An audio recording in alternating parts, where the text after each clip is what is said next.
We are live. It is time once again to go to the unpredictable route of YouTube. It is a live Q&A. Going to be discussing all things WWE, AEW, and much, much more, including the top topic.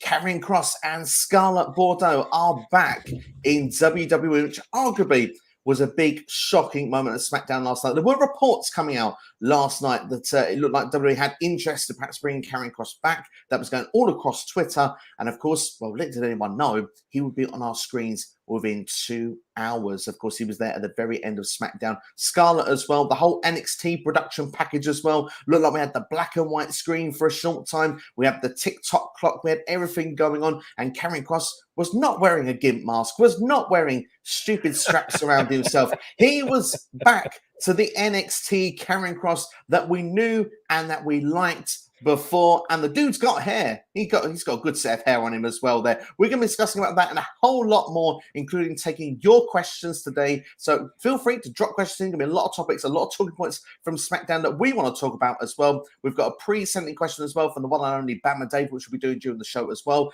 And yeah, like I say, it is a free-for-all. Get yourselves involved. WWE, AEW, whatever you want. Pro wrestling could be new, could be retro. Get yourselves in. But first off, I'm joined by the one and only NX Steve. How are you doing? Are you feeling pumped after this great edition of SmackDown this past week? I am feeling gassed. I feel like a excited child again to watch WWE and not know what's going to happen because, my God, Karrion Kross coming back is some exciting stuff. And like, I was talking to Jonesy earlier, and it was like, what does this mean for Clash at the Castle? Is Kross going to be? Is it going to be a triple threat now? Like, it just really leaves the door in an unexpected, like, just blows it wide open, and you're just like, I don't know what's going to happen, and I'm really excited to see what happens because, yeah, I'm really pumped to see this. Certainly I am as well. Then Fightful Select have been very quick to put out reports of what this can mean going forward. And we've got a couple of reports that go together hand in hand, which could have a big direct impact on Karrion Kross. But before we get into all of that, we just need to quickly say hello to the chat in-house. Bama Dave is with us live. He says, what's up? Hope you're doing well. Bama Dave, hope you're keeping well. Jonesy is in-house as well. Good to see you, Jonesy. We've already given you a shout out here. We'll be, of course, doing the wrestling report on Rated R's channel tomorrow. Hope you're doing well. Of course, the top subject today is Fall and Pray with Karrion Kross, which we'll be talking about in great depths there. And of course, Jonesy with a comment here saying, I enjoyed the ending of SmackDown. It's a great to see WWE move quick and to get people talking. Of course, Triple H will be another top topic as well, because obviously now we've seen that. Who else will be coming in as well? And there is some rumors going on about that as well. Underground Temple Plays is in-house also. Underground Temple is here. I hope you're both well. We are indeed. Thank you very much. And of course, ring the bell, as they say in the temple. Gotta love it. Great to see you here. And yeah, pretty much, just before we go into questions there, I want to get just some instant reactions, just a bit of discussion on Karrion Kross, and then we'll go flowing into the chat in full deep manner. Like you say, what this means for Clash of the Castle. I've got to say, I was really surprised to see Karrion Kross come in. Like I said, there had been the reports out there that it looked like it was going to happen. It was just really exciting to see the way he came in, because despite the fact of, like, yeah, he came in, it's also the way he came in. Of course, we had the big stare down at the end there with Roman Reigns doing his usual spiel in the ring, gloating with the championships. Exactly. And, you know, we thought to ourselves, hang on, Drew McIntyre comes out, he's going to have his say and everything with Clash of the Castle. He didn't want to talk. He wanted to get straight to action. He didn't want to wait a second. But of course, then, of course, we got the black and white, the music kicked in. If you had forgotten about it, of course, it was the great music of Karrion Kross. The presentation just looked there, Scarlett coming out. So we knew instantly we've got Scarlett there with us. Karrion Kross coming then to beat down Drew McIntyre, and not just beat him by just hitting him and going away. He beat him handsomely, throwing him into the steel steps. And of course, then the attention went from Drew to Roman Reigns. And like we said there, the TikTok clock went there onto the side of the ring, just like it done for the likes of Keith Lee in NXT when Karrion Kross would later become the champion. For me, I thought it was just great. It was really, really cool to see. And to be fair, just to give the updates for people that aren't aware that want them from Fightful Select, this is the stop now for that. Apparently, this is the rumors here. Karrion Kross, yes, he is being inserted straight into the deep end. It's one of the people Triple H wanted back. He's got him back. So Nick Khan's signed the dotted line. Karrion Kross is going to be playing a part in this Drew McIntyre and Roman Reigns feud. Now, does that mean he'll be involved in the Clash of the Castle? Time will tell that. It doesn't necessarily mean it will be a triple threat. I definitely think we're going to get a Drew and Karrion Kross match between now and then, perhaps even 2 or 3, depending on what WWE want to do. We've got at least 4 more weeks of SmackDown TV to do so. But the other report that's coming in, also from Fightful Select, is the USA Network have been in touch with WWE. Now, this is sort of unrelated to Karrion Kross, but could mean a lot about Karrion Kross as well. USA are slightly disappointed they don't have a world champion on their TV sets each and every week. Roman is not around enough for their liking. They've even suggested to the WWE an idea of having an interim world champion. Funny that, who else does that?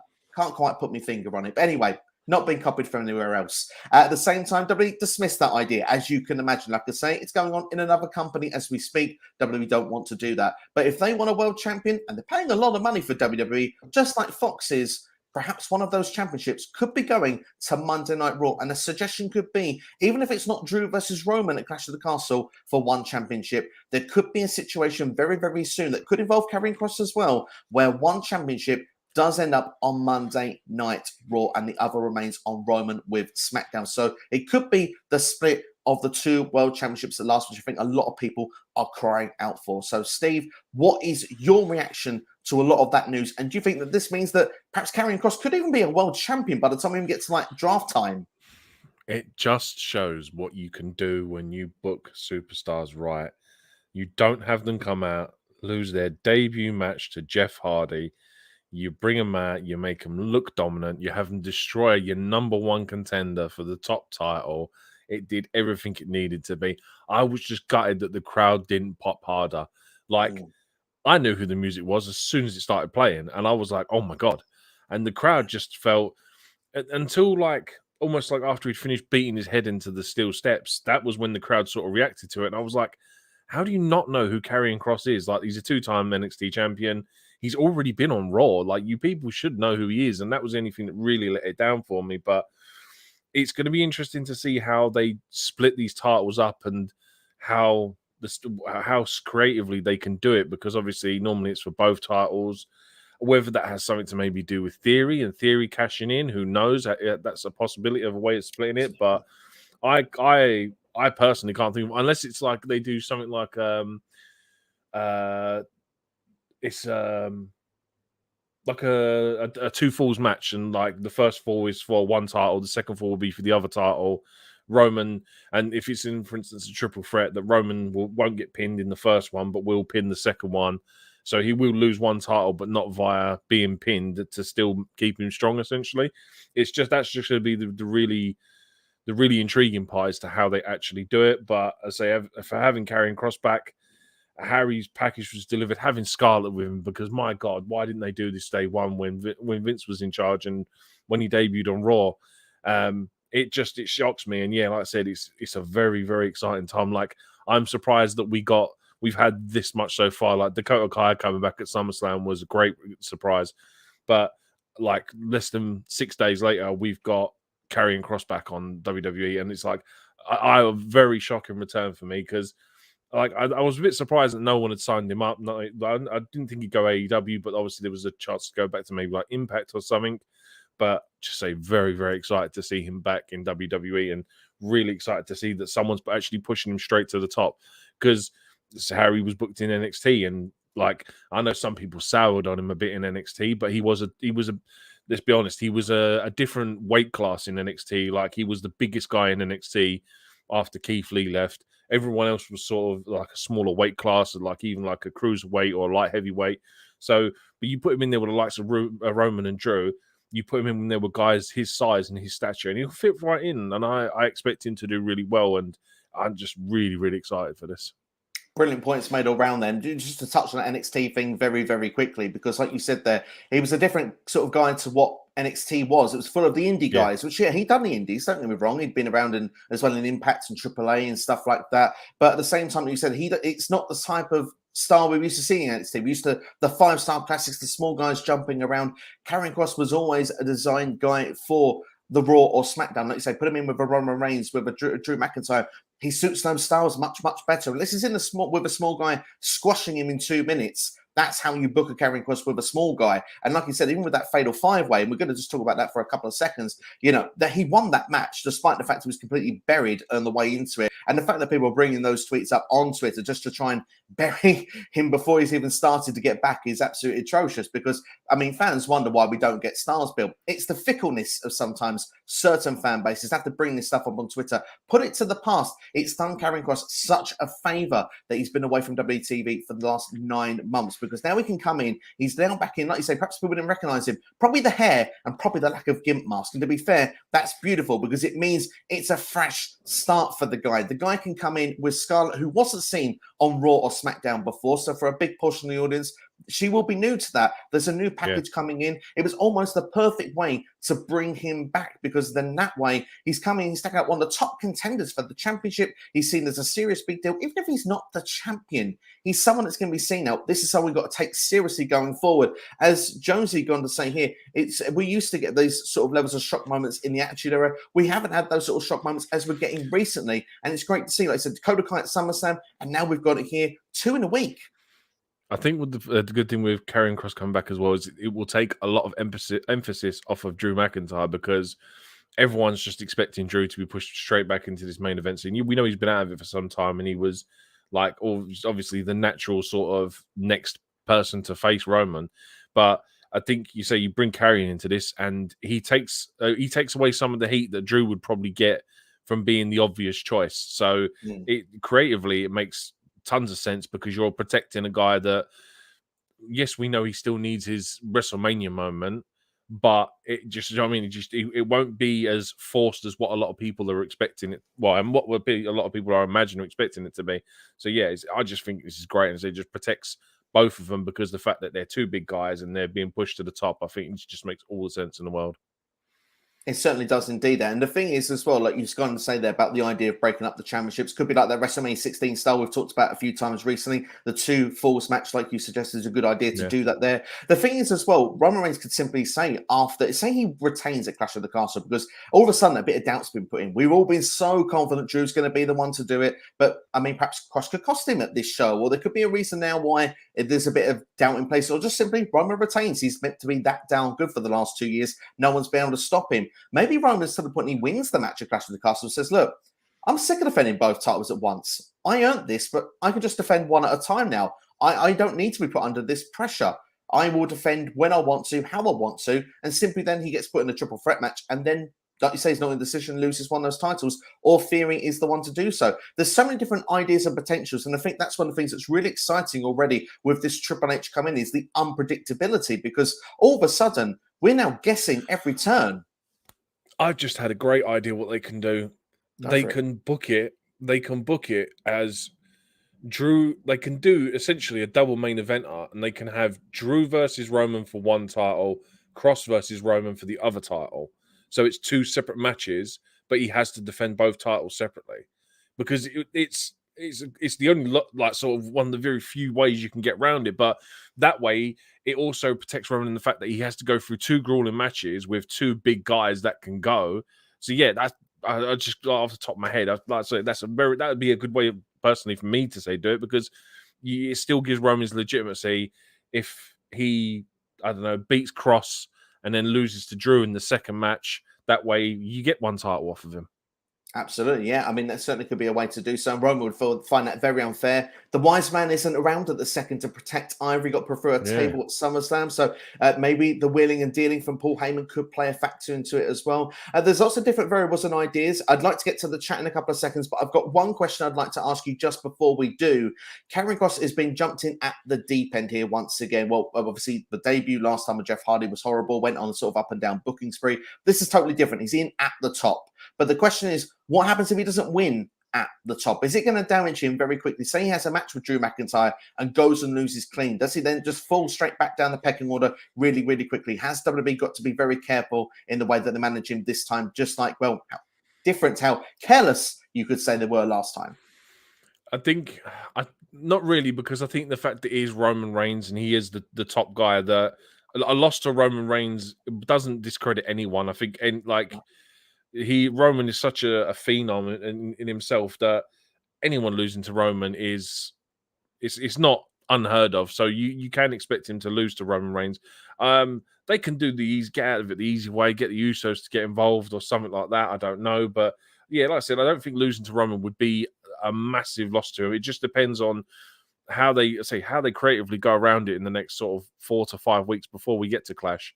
I just don't think personally that a loss to Roman damages anyone because he is Roman Reigns at the end of the day. I kind of agree, really. I mean, I do think that they have to be careful in the way they do so. They can't make him lose in, say, 2 minutes or something. But with Roman, like you said, there's like the Usos, the Sami Zayn as well, which we're going to talk about in this video as well. Especially if someone asks it, but if not, I've got a topic sorted for that later on anyway. And also, like, just the idea in general, Drew McIntyre, so he's the #1 contender right now. He's the top guy. They could do a couple of matches, like I said before. Perhaps Karrion wins the first one and Drew wins the second one. They've got ways they can get around it. I think a clever way to go about it would actually be to have Karrion in the background and delay the match until Crown Jewel. Maybe that could be the best way to do Drew versus Karrion then, whether it's for championships or not. Yeah, that could be a good shout. It depends on, again, this is the really unprecedented, unknowing part of how WWE's been booked. Is that we don't know how it's going to go down.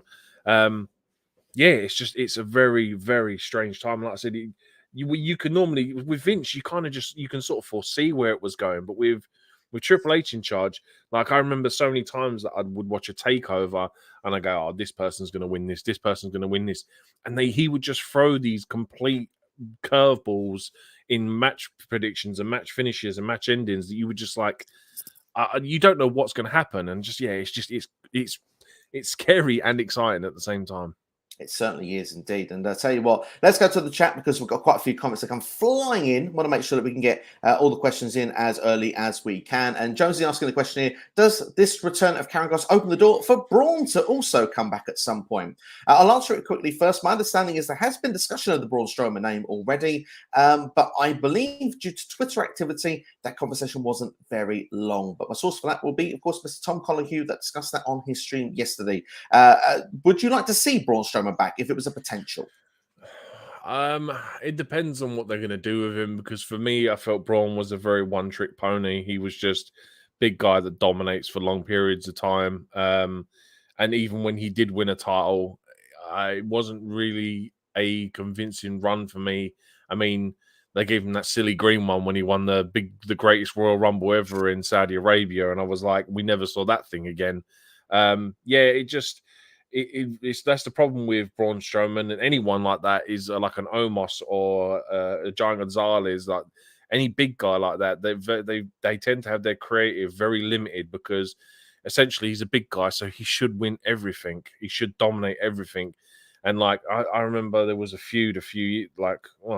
couple years ago, and it was Kalisto versus Braun Strowman, and it was like, how am I expected to believe Kalisto can beat Braun Strowman? I wouldn't be fussed either way if he come back. I've got no problems with him. I think Braun can be entertaining when he wants to be. It just depends on what they would do with him. And like I said, he's a very, very limited character because of his size, and especially like you said, with all the Twitter stuff that's come out recently. Absolutely, especially with the belly stuff control and as your narrative. Braun, we get it. We're not watching. But at the same time, looking at it, Braun Strowman, he was at one point one of the most entertaining acts back in 2017 around Great Balls of Fire around that period where he was destroying Roman Reigns. He was going into matches with Brock Lesnar. And to be fair, there was a point they should have put the championship on him. But the last couple of years of booking really, really damaged Braun Strowman. He's someone that, for me personally, would be a must get back to WWE. But one thing I'm going to do is a tease now at this point for everyone in the video. At one point during this stream today, we're going to be discussing names that we think Triple H may bring back at some point in WWE. So we will be talking about that, but I want to keep up to date with the chat, so we're going to go with you guys for the meantime. I'd hate to be so far behind so early. Underground Temple says the White Rabbit returns to WWE, and if you don't know that reference, we can't be friends. Of course, Lucha Underground reference there for you. Yeah, why not? Why not? That would be quite entertaining to see indeed there. David as well, Bama Dave says, for the first time in a long time, we have all 3 WWE shows that are must-watch and unpredictable. It's the best. And it's such an exciting, refreshing feeling to have. I mean, just to say, Raw and SmackDown, even NXT, all were very enjoyable this week. Yeah, I've said to you previously that I've kind of stopped watching NXT and gone to watching the YouTube clips because I find it very hard to follow along with it. But there's obviously the rumors coming out that he potentially wants to go back to turning it back to the black and gold, which it's not really the presentation of it. It's just the creative and the story wise of it, or how it, like I've said before, NXT, like you never got repeat of matches, and then as soon as Vince took over, it was just repeat matches, repeat matches, repeat matches. Like I've seen Wesley take on Zion Quinn like so many times now in NXT that it's just it got into the shade of being the same as Raw and SmackDown, where we got the same matches every week. But hopefully, like I said, yes, with Triple H now back in charge, it may go back to being a good enough product that I might go back to watching it the full show instead of just sticking to the YouTube clips. Absolutely. I would say if there was one that this week's was actually worth your time, if you haven't seen it, anyone in the comments are saying NXT this week, definitely worth going checking out this week. It was certainly a much better show than it has been for the previous few weeks. Joseph says, I think Karrion should have attacked Roman at the end of SummerSlam, or a vignette should have aired. I think of the two options, I would have gone for vignette personally rather than the attack, because obviously Roman and Brock had such an impactful ending at SummerSlam. Of course, Dave Meltzer rated that a 4.5-star match. I think he's fair on with that rating. Something we will always remember is the way that the ring was tilted. Do you think that would have overshadowed had Karrion come in at that moment? Yeah, I think with how the main event played out, and it was meant to be a spectacle, and I think if you'd have had Karrion return, I think it would have taken more attention away from just the absolute craziness that the match was. So for me personally, I preferred it this way, but I know what Jonesy means by stuff like that having to come out at SummerSlam, but it's just had I find it very rare that WWE ever do stuff like that on pay-per-views. Like they may have a surprise return at a pay-per-view, like during the show, but not after the main event. I can't remember the last time I think they've ever done something like that. Yeah, main event, because obviously it's that cliffhanger to make you watch the next show, and I think Yeah, cliffhangers exactly. are great in wrestling. The only thing I would say, though, you had Bayley, you had Io, you had Dakota Kai, you had Edge return as well, so maybe it might have been overkill. But at the same time, though, the fact that we've got it already here at this stage, I think gets us talking even a week later, which I think is very, very exciting. And we need to give a few hellos in the chat. Thank you very much to everyone that's stopping in, by the way. Noob and Co, great to see you, Noob. Hope you're doing very, very well. Same to Tino's time as well. What's up, guys? Hope you're doing well, Tino. Any live stream for you this Saturday? Let us know. We'll happily give it a plug for you. And as well, we've got JDS Sports as well. Hey, guys, awesome SmackDown last night. Thoroughly enjoyed it. Thought it was one of the best SmackDowns in a while, if I'm being honest.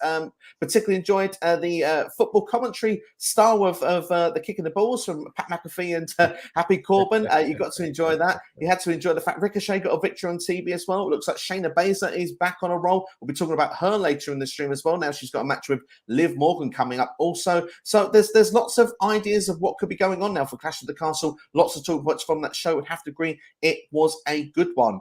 We've got another comment that's come here as well from Jonesy. He had heard that Karrion is rumored to take Raw belt off Roman, which would be the WWE Championship. That is the rumor in the place, Jonesy. Potentially, whether it's Drew or whether it's Karrion, it looks like potentially, and I hope it would be the WWE Championship. That wasn't specified, but that would be the one that would go to Monday nights, because then the Universal Championship still 700 days that Roman's held that. If people want him to get to say the 1,000 days, which I still think may be a bit overkill at this point, for me personally, I think that then that would make sense going forward. But what are your thoughts then on do you think Karrion is the right one? Do you reckon it should be Drew? Should it be Seth even, or Theory?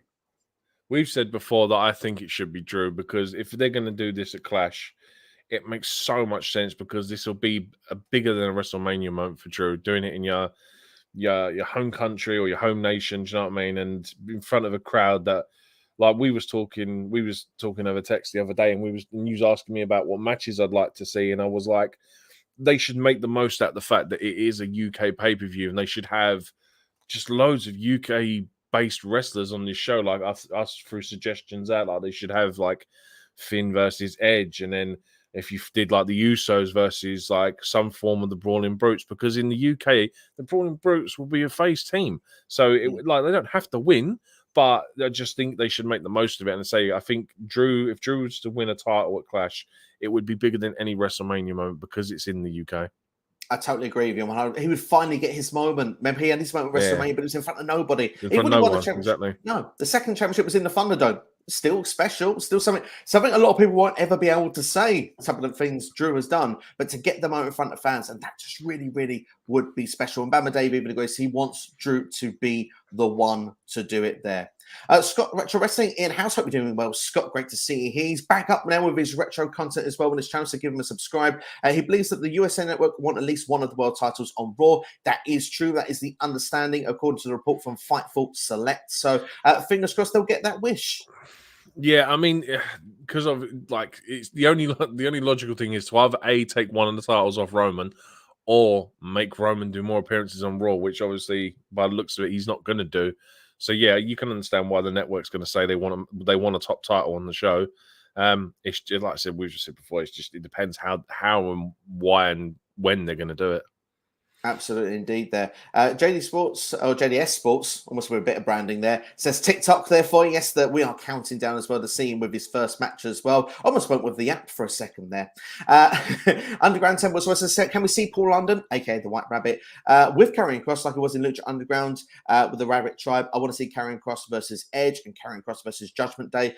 Two very exciting feuds. The only thing I would say with Paul London, I must say I have watched his recent stuff with Cafe de Renee with the Renee Dupree podcast very recently. A couple of things have been said there on that I've noticed that probably would make that unlikely to happen in the near future.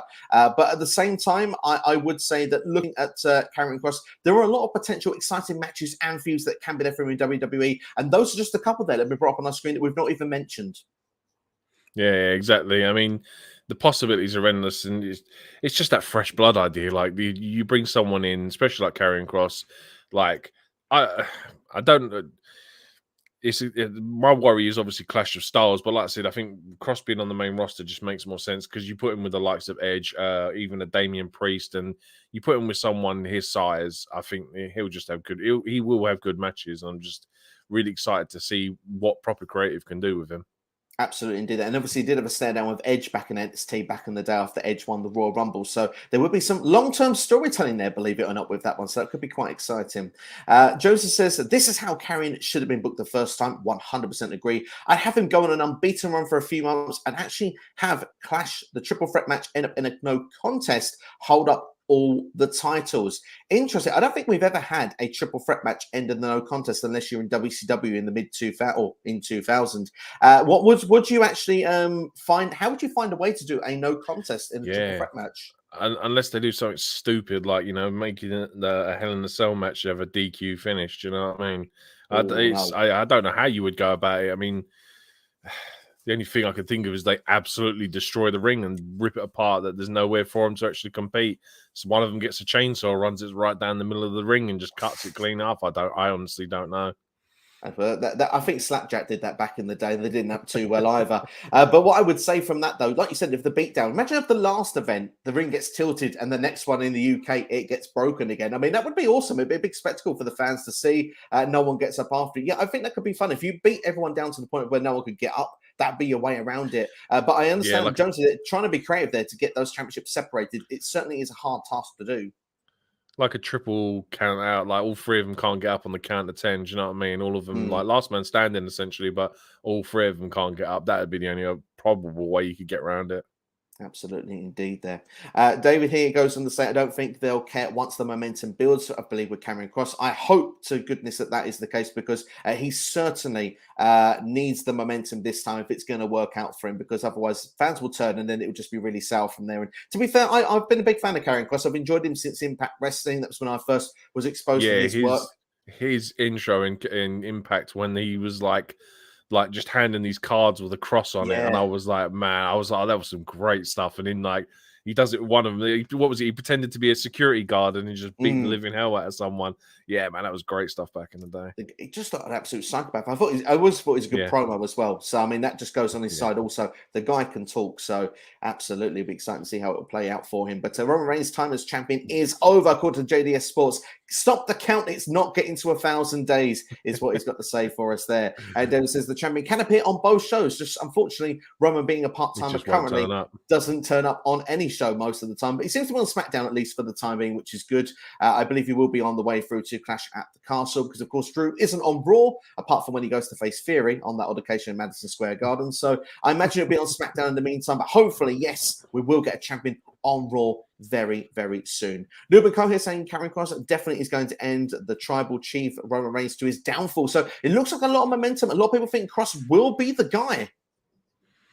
I don't get me wrong, I'd like to see it, but like I said, for me personally, I want to see Drew just because it's going to be in the UK, and that pop will just be such an amazing thing to be a part of if it was to happen. Absolutely. I mean, for me, I'm going to be biased as well. I want it to be Drew, but if it's Cross, I'm not going to be Cross. There No, we go, little. no. Anyway, as long as someone gets a title off Roman, it'll be good either way. Absolutely. David's saying USA need to chill. That's what he's saying there. They need to hold off because maybe they might get their wish very, very soon. We'll have to see how it will go. Underground says Scarlett costs Drew McIntyre the undisputed title at Clash of the Castle. Sets up Karrion Kross versus Drew McIntyre at the next pay-per-view. Winner gets Roman Reigns. Thoughts? I think it's a very good way to play it out. If you wanted to get Roman to go away with the championship, I think that Scarlett could be a good person to do so if they're not going to get Kross involved, because let's be fair, Scarlett will get away with a lot more. And of course, then the following show after that, I believe, will be Crown Jewels. So that would be a good high-profile match there, especially as the draft probably around that period as well. Yeah, exactly. It's just, again, it's like, for me, it's just I can't see him doing screwy finishes in main events and pay-per-views. I just, one thing that I could never see happening in WWE is they always want to either send the fans home happy or send them home like angry at the heel, but never pissed off that the match has ended in a way that we get a screwy finish. I don't think they would ever do it, man. I don't think it's in their nature. I can't. That's what I mean. Off the top of my head, I can't think of when we've had stuff like that, aside from stuff like the Hell in a Cell finishing in a DQ finish and stuff like that. But that was just a booking, like they booked themselves into a corner with that one. But yeah, I can't see it happening. No, myself neither. Josie goes and says he'd give Karrion Kross a tag team to help take out the Usos. Be interesting philosophy if that was to go down. Obviously, the Usos are a big factor when it comes to this also, so don't blame him for that idea there. Underground Temple says don't have him face Roman straight away. Have Kross destroy the entire roster first. I think that that's a fair argument. You want to build a guy up by having him get as many victories as possible before going for the championships, but he has gone into the deep end straight away here by the looks of things. You can't not have the Drew match now. Yeah, I mean, the thing with Karrion is that from what SmackDown portrayed is that Karrion is going for Roman. So whether Karrion is the one that takes the title, but Karrion has to pick up a win somewhere against Roman, whether it's for a title or not. The point is, he's just trying to find where and when he picks up that win. Like I said, if he's not involved in the main event, the Clash, and we get Drew versus, if it's just Drew versus Roman. Drew then picking up that title maybe, and then I don't know, maybe if Karrion beats Drew and then the two go on to Survivor Series and we get Roman versus Karrion, at Survivor Series, and that's where Karrion picks up his win because it won't be for a title. I just don't know.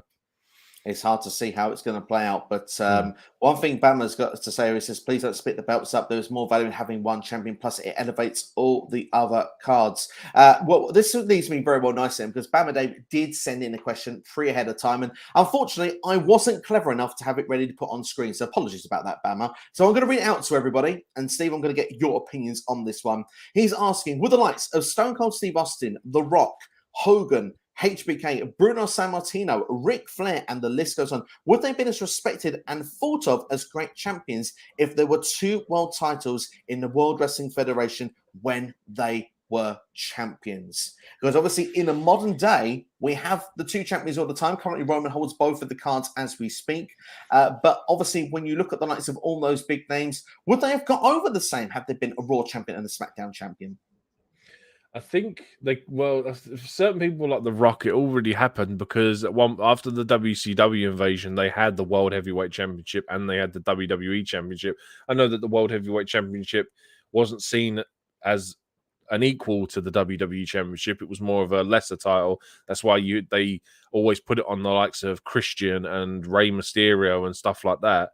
But like I said, I think the Rock's the example of that because he's already been through that phase where they had two top titles. He won both of them.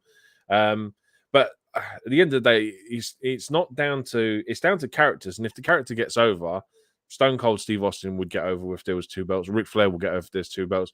Bruno Sammartino would have gone 11, 12 years with two belts. I don't think it necessarily matters if there's one or two. It depends on the wrestler. If the wrestler's great and the wrestler's an icon, then yeah, I 100% believe they could have done it. Yeah, I mean, the thing is, I have the same take on it. Now, where I would turn around and say where I agree with Bama is that one world title holds more prestige than having two. That Yes. I would say Yes. could be able to go on both shows, for example. You are the guy, you are the one, or the female with the women's titles as well. You are the one because you get the double payday. You're the one that can go on each and every show, call your Yeah. shot with your challenge and stuff like that. But I think when you go to same with the labels that like say those superstars have been around in this era, I go back to think of someone else which would make the counter argument of where it can still work. John Cena. John Cena was in the era of where there was two brands, two championships. You know, people like Randy Orton, Dave Batista. They are seen as the ones in this era that are really elevated. I know Brock Lesnar was the undisputed, I believe. Oh no, I think Yeah. it was a month He before was we got the undisputed. other championship in. He was the last one to do it when it was one title before it broke off Yeah. into two. Triple H on Raw in that September that year. But then there was two champions. But Brock's still one of the top guys. John Cena. That class there just goes to show that it doesn't matter with some people. And I agree with you that there was always the lesser champion on the other show. Usually it was on SmackDown, bless them, back in the mid-noughties a lot of the time. But John Cena went through that part at one point, became the top guy on Raw. It didn't stop them. So I do think, like you say, it comes down to the talent themselves. There are many that have failed, whether they were a world champion when there was two world titles or if there was just one. I don't really remember many people coming and screaming about how great Sergeant Slaughter's reign was as world champion back in 1991. So, I mean, at the same time, that's just straight off the top of my head. I've got too much useless information. But at the same time, looking at it, I think it comes down to the talents themselves. And I do think that with those talents that have been mentioned, I think they would have been fine. Yeah, exactly. It's just, I mean, like the only other example that they've got a double champions is like, for instance, when John Cena didn't he at one point have both the WWE and the US title at one point? And it kind of I can see what you mean by it demoralizing, because essentially the US title was a nothing title, because it was every time he would come out, it would just be about that WWE title. But then again, the US title is essentially a mid card title. But I think we're having two top titles wouldn't really affect the guys like John Cena, Stone Cold, and The Rock. No, absolutely not. And it's not affecting Roman Reigns right now. We still see him as that level above the rest. And the question would If be, anything, it elevates the person more than the title. It does more for the person than the person does for the title. Like, yeah, you know what I mean? Like I say, it elevates the person more than the actual titles. absolutely. And of course, I think with Bama would hope, and I mean, I would agree with him with that. If you want the championship to mean more, then obviously it's better that there is just the one. And for that case, I totally understand it. But in the era that we have right now, if Roman isn't going to be going to Raw, then I'm fine. And and this is the last question I'll have based on this topic, then, is if they were to keep it as the unified championships with the two titles, wouldn't it be just nice to just have one championship? Yes and no. I think aesthetically, when he holds two titles, it's kind of like boxing. Like, you know, when you used to get like your I'm trying to think of a world champion there, like, I don't know, your Muhammad Ali's or your whoever, man. When they used to walk out and they used to have 5 titles, it was kind of like a dominating thing. You would be like this guy is an absolute beast of a boxer. And like, if he's got 5 titles from 5 different, it's essentially like what Matt Cardona was doing on the Indies before he got injured. He was going around being belt collector. And if he's got 10 belts from 10 different companies, it kind of elevates him more as a person. But I know what you mean, having 2 top titles from the same company. Yes and no. It's 50 of one and half of another, unfortunately. Absolutely. And that's where you made the great point there, is when it's the same company. I mean, it's like me coming on here and saying there's a champion and this champion and that champion, and we hold all of them. Do you know what I mean? Like, it becomes where, is it the same if the toys are in the same place, where if it's a Matt Cardona that's been going around to other companies, or Kenny Omega that was doing it, going to different promotions, it then starts to become a bit more of a bigger deal. Ultimo Dragon back in the 90s was, that was really mind-blowing when you see him have like 9 or 10 different cruiserweight titles. Yeah, absolutely. So, but hey, we'll have to wait and see how it will play out. We'll go to further questions then that we've got them, because goodness, we're nearly half an hour behind on the chat. Apologies, everybody, already. Karrion Kross has been a big deal for us, but we'll try and get through everyone's questions now as quick as we can. The grab was dreadful, to be fair. I was marking out the music kit. Josie would have loved to have seen that. I was exactly the same, and I hope for Clash they give you a moment like that as well. And just so I can catch both you and NXT on camera doing it as well, that'd be even more awesome to see. As well, Dajkovic is doing nothing at the moment. Him and Karrion Kross is a tag team idea. Just want to see Dajkovic do something. I mean, we haven't seen him solo. It just been, I think But like before we get into people coming back, I think if we'd still had Keith Lee in WWE, a Djokovic Keith Lee like rivalry again, like they had in NXT, would be a great way to elevate both of them guys. Would have been bask in the glory, absolutely. Shame that that won't happen any time in the near future, probably be at least 3 years. Joe says, I reckon we're going to get Logan Paul versus Pat McAfee at WrestleMania. He's calling his shot now. A celebrity match versus celebrity. I mean, to be fair, would you be down to see it? Yes and no, because Logan is a good wrestler. He's obviously quite green still, and McAfee can just do some stuff that you really don't expect Pat McAfee to do.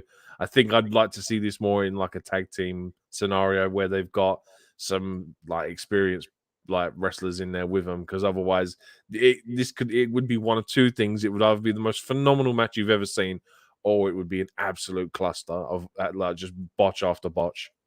Yeah, I can see your point with that, and I kind of agree with that to a degree, because, like you said, they're usually like when we've had the Miz, let's probably shape the match together. Let's have them, exploit the great moves that Logan Paul could do. Same with Happy Corbin in his match with Pat McAfee, added to the kick in the balls as well. But at the same time, the thing that really makes me excited about this Jones's suggestion, and I hope where you'd be right from it, imagine the build. Pat McAfee is electric on the mic. Logan Paul, if used as a heel, I think would also be electric on the mic. And the fact is that people would hate Logan Paul so much because they like Pat McAfee so much. I think actually, weirdly enough, that would actually be one of the bigger matches of WrestleMania, which unfortunately goes to say the booking in the last few years of the WWE roster. But at the same time, WWE Creative have been blamed for a lot. But as Noob says here, fans are more to blame than WWE Creative at times. And I think that there is a point to this comment here because, I mean, it's going to lead me onto a nice little subject here. In fact, actually, Dave's actually got the comment I'm going to want to talk about to bring this together. So totally goes hand in hand. But fans, obviously, like I said, people put on Twitter the outrageous stuff about Karrion Kross before. Leave it in the past. Leave it. Do you want someone to succeed or not? Stop being fickle. And another person who were being fickle this week was on SmackDown.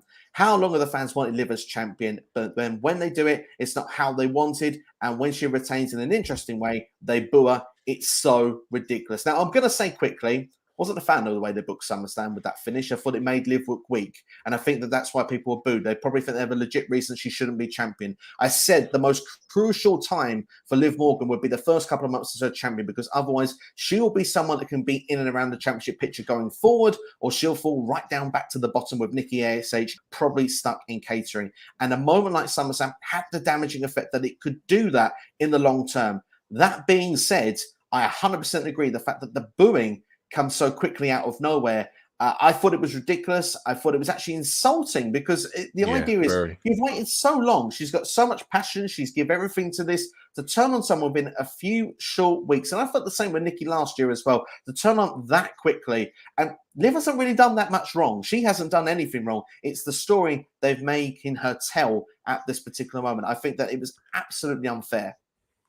I think what they should have done, just not had the interview, because you could just tell from the second, like when soon as she asked the question, like, "Oh yeah," and how do you feel that you pinned Ronda but you tapped out, and then the crowd just jumped on it, and we know what crowds can be like. And it was the dumbest booking. You should have literally just had the gauntlet match and have Liv come out and just avoided this subject altogether, because unfortunately for Triple H, that was booked into a corner. He kind of walked into SummerSlam with Ronda versus Liv. That probably wouldn't have been his idea going forward. And it's like, how do we creatively try and get out of this? I'm not being funny. Don't have Liv tap. Just have her do a lucky roll up. Like I said, the roll up was fine. I thought the roll up worked. You just didn't need Liv to tap out. It just didn't make sense. And and then for the crowd to jump on Liv's back when so many people, including myself, have been an advocate for Liv Morgan to be women's champion, is just unreal. Whether I don't know whether maybe something like I'm trying to be positive about the situation and think that maybe there's something creative wise that in the future that this will pay off for. Like now that Shane has won the gauntlet match and she's going on to face her at Clash, I don't know. Maybe this will pay off in the long run. Well, I'm hoping so, yeah. But just it was so stupid to see the crowd boo her last night when everyone for the longest time has wanted to see her as champion. Absolutely, and I hope that this is just a one-off thing, that we won't see this going forward. But unfortunately, people do come out the woodwork when it comes to this sort of stuff. We see the fickle fans. I want to give a shout out to NWC actually, because he did his This Week in Wrestling podcast, which was released earlier on today, and suggested the idea of the fickle fan base. You want something, you get it, and all of a sudden you're on to the next thing immediately without a moment's breath. It's like, okay, we got that. Well, not quite 100% what we wanted. Who's next? Who can we get on next? And it feels like, and I'm going to say this as a positive light as well. Like you said, I'm going to keep it positive. But we finally could get the Shayna Baszler that we wanted to see for a long time. We've never seen Shayna Baszler, NXT Shayna, on Raw or SmackDown. She's always been booked a lot more poorly since that first when she came in. Probably had the worst chamber match ever, but I mean, it was very dominant in the way it was executed. It's just the fact she was waiting around for ages. But since then, it's not really worked out for Shayna. But hopefully now, Shayna might get a strong push here because she's going in for the championship match at Clash of the Castle. Yeah, I mean, this is the Shayna Baszler. The first night she came in and bit Becky's neck and made her bleed and all this stuff in the back of it. And it was like, it's a mad way to have someone debut where she viciously bites someone and causes that kind of injury. But like, it was a really exciting thing. You were like, oh my God, they've made her come in and look like an absolute beast, an absolute animal. And I was gassed for it. And then, she went on to Chamber, won that. And then that's it. She's just fallen flat since. And yeah, like I said, it'd be nice to see Shayna push back up the card, but I just don't want it at the expense of Liv Morgan. Like I said to you when we spoke to previously on the last time we was together, and I was like, Liv just needs a couple of rivalries where she needs people she can beat. She needs a Sonya Deville.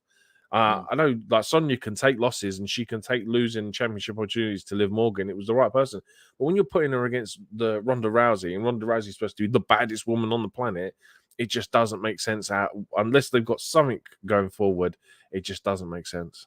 Yeah, 100% agree. And the thing is, what I would say is positive about this as well is that we could get a more dominant base for the next few weeks. But there's a link to Ronda Rousey. Ronda's suspended for the meantime. We don't know when she'll be back. She could be booked for Clash of the Castle. That's the understanding according to Dave Meltzer. Maybe Ronda comes out after the Shayna match and attacks Liv Morgan afterwards, so you get to see her. Or she just won't be about, and this is somewhere that Liv can just get a strong victory over someone that's close to Ronda Rousey. And then when they do the match very soon, then maybe they can have a better finish going forward with it. My only difference I would have done, if you had to do this finish, she tapped on 2. She just should have tapped on 3, so people were guessing, did she tap first or was the count first? And I think that, for me, would have been the better story going out of it, because then fans wouldn't have the reason to feel like that the person they were supporting let them down. But as I said, you've got to give this a bit of a chance. She's not let you down to this point. She's been so passionate, so dedicated to get to this position. We've seen that feel-good moment. Let's let the story play out a little bit. Let's not turn on her yet. This is what I was going to say about it. It was like, it's for me, it's kind of this, like, it feels like Liv's run as champ is going to go how I felt Adam Page's went in at AEW. Like, there was all this hype for him to win the title. Then he won it, and it was kind of like, yes, he defended it, but it was kind of like creatively, there was just he wasn't the focus, even though he was the world champion, which is kind of the feeling I'm getting with Liv. Like, we've got to the point where she's champion, but she's not the main focal point in the story. She's just a side piece to whatever the opponent is doing, essentially. Absolutely. No, I totally agree. And that's where we need to establish that going forward and make it a bit better. But fingers crossed. It's been a bit of a mess coming out of that. And fingers crossed we will get it sorted where it's in the right direction. Like you say there, Liv Morgan, she does deserve at least a good run with the championship. Even if it's not a long run with the championship, I don't expect her to hold it past or even up to Survivor Series, if I'm being honest. Book Kross to win the Elimination Chamber this year and to get Cody to get to WrestleMania, and think Cody will win the Rumble. I think Cody will win the Rumble as well. I'd be fine with both of those. Yeah, it'd be a great shout then, because you can push Kross onto Mania, whoever. Like, if, for instance, if they do split the titles on, they just need to be careful with him and not oversaturate him and just like go back to, I keep referencing, but go back to NXT booking where like you'll see them one week, but then you won't see them the following week, or it'll just be like a vignette. They won't be in the arena and do something. Just make them feel special when they are on the air. Make them feel special, even if it's 30 seconds. Make it feel special. Make it must see. And like I said, NXT did it perfectly, because where they used to like record 3 weeks at a time, when you had the likes of Adam Cole in there, you'd see Adam Cole 1 week. You ain't going to see Adam Cole again for another 3 weeks, because that's all they've already done all their taping and everything for 3 weeks. That's it. That's their creative. And even when they went live, they did the same thing. It was, oh, you'll get Adam Cole on this week, but you're not going to see him on TV for another 3 weeks unless it's like like an Undisputed Era vignette, which is what they need to do. Just go back to making them feel special. So when they are on the screen, you must see what they do. Absolutely, no, completely agree with that 100%. Maximizing the moments. And NXT used to be just an hour-long show, so they always had to find a way of making things make an impact quickly. So they did a good job in doing so. Hopefully that can go forward with WWE going forward. And one more shout, and Liv Morgan, Underground Temple plays. It says, ICW opinions, change at a drop of a dime when it comes to Liv Morgan, ignore it. I think that's probably the best thing to do, and I hope that WWE will do the same thing. It was a bit sticky this week. Let's hope that it'll be better next week. David also says here, the fact that we don't know or can predict how this is going to go, that's the best part. Triple H is a storyteller, and I'm excited to be along for the ride. 100%. Yeah, absolutely. I can't, like I said, I just really don't know what's going to happen with Clash. I really don't know what Cross is going to come back. I don't even know who's going to turn up next week as a surprise return if they have one. It's a really exciting time to be watching WWE again. We're going to be speculating some potential returns in the next couple of questions, because I've seen one there that is giving us a few suggestions, and we'll be giving our take on that. So do stick around. Like the video as well if you haven't already at this point. Share with a friend as well. Subscribe to CW if it's your first time here. Thank everyone that's been checking out everything so far. Thanks everyone for their comments as well. I've seen we've got a few newbies in the chat. We will get to your questions as quickly as we can. So thank you for coming in and stopping by. Joseph says, I think WWE are very lucky AEW had not signed Karrion Kross already. Karrion was offered that match, if you remember, against Wardlow a few months ago. He was open to working with the company, but didn't want to come in for that performance. It was in the end, it was W. Morrissey that came in that lost that match to Wardlow. And yeah, like we say, it's just how it's turned out that Karrion is now back in WWE. It has kind of worked out, and I mean, we've touched a lot on Karrion Kross already, so we'll go to our next comment. But it's nice from our perspective. I think we're very happy that he's in WWE rather than AEW. Absolutely. Joe's also going to say, hope we end up with Shayna versus Ronda feud in the end as some sort of female. Lions Den is the route I would go down. Love the Lions Den match. That was awesome back in the day, back at SummerSlam. Yeah, it makes perfect sense. Perfect booking because of their history and both of them coming from the UFC. Absolutely. I would love to see it one day. It needs to happen one day. At the moment, I can see Shayna being elevated for the next match with Ronda Rousey, whenever that will be. Noob saying that, and this is the one now I think we can go on to it now because we've got a few comments coming with it. Will we see some returns outside of Sasha Naomi and Bray Wyatt, like Kyrie saying, Tegan Nox, Braun Strowman, Candice LeRae, Johnny Gargano, and Dexter Lumis? Noob, I'm out of breath. I can say to you, judging off this lineup here, there's a lot of names that I wanted to discuss. So I think this is a good place to have that discussion. So first and foremost, what would be your thoughts to some of those names coming back? So let's start off then with Bray Wyatt. Do you think there is a chance Bray Wyatt could return one day, that Triple H would be able to bring him in? I would like to think he would want to come back. My whole worry with Bray is that we don't get to where we were before, and that they get into a booking situation where we get DQ finishes in a Hell in a Cell match. And it's hard to do that with Bray unless like they just essentially make him just a supernatural character and make him so that titles are not a thing that he focuses on. He just focuses on people, and like we get stories around it. I mean, even do some cinematic stuff like we got during the Thunderdome era. If they were to bring Bray back and do that, I'd be so up for it. But like I said, I just don't want it to come back and they book him in a corner again where it's, oh, he's the champion or he's fighting for a world title. And it's just like he doesn't need a title. Like, I think if you look at it, I think Taker's got less than 5 WWE championship reigns over his 40 years in WWE. It's just a character that really doesn't need titles. He's just book him for what he is and like the character.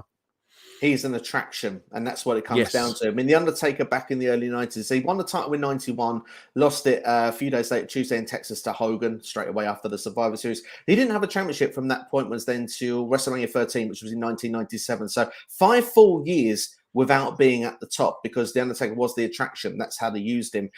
From my understanding, Bray Wyatt not really interested in return right now into form of professional wrestling, but I think if there's a place he was to go, I think WWE is the place, and I think that he would have the most to gain from his style of character. A larger-than-life cartoon style-like character would fit better than somewhere like an AEW, which is more wrestling-based. It's more about the storytelling with Bray, also about the merchandise selling as well, which I think something like that would appeal, and maybe we could get a different variation of Bray Bray Wyatt. For me, that would be what would be most exciting, because the theme was kind of damaged towards the end. But I think with Triple H, I think that there would be a lot more potential if it was to go down.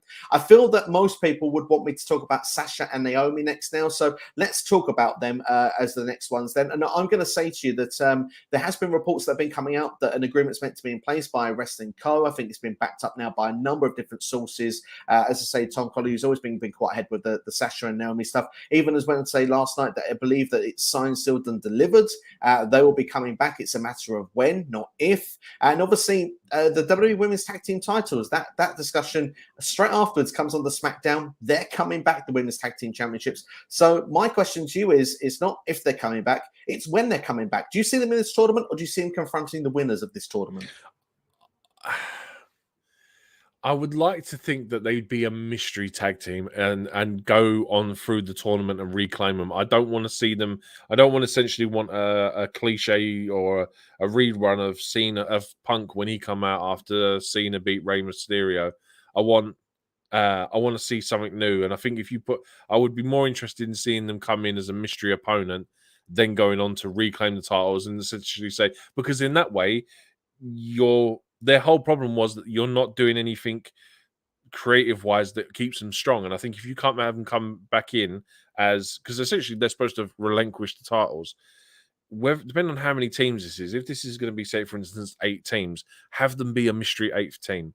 Have them, I don't even know how, like whether it's going to be a tournament or a gauntlet match or whatever.